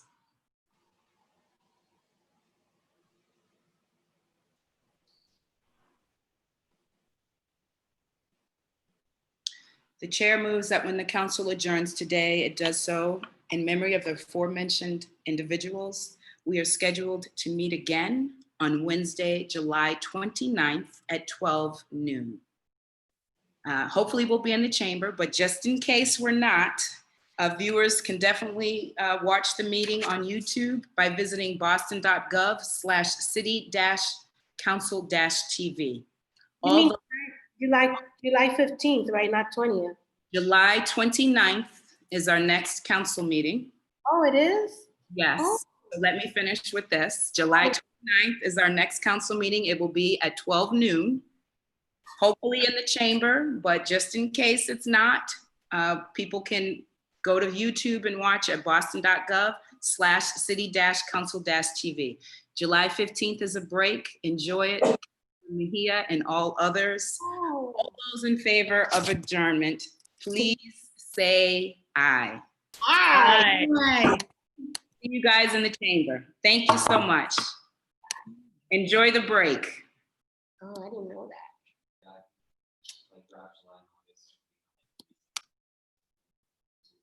Well, now I know.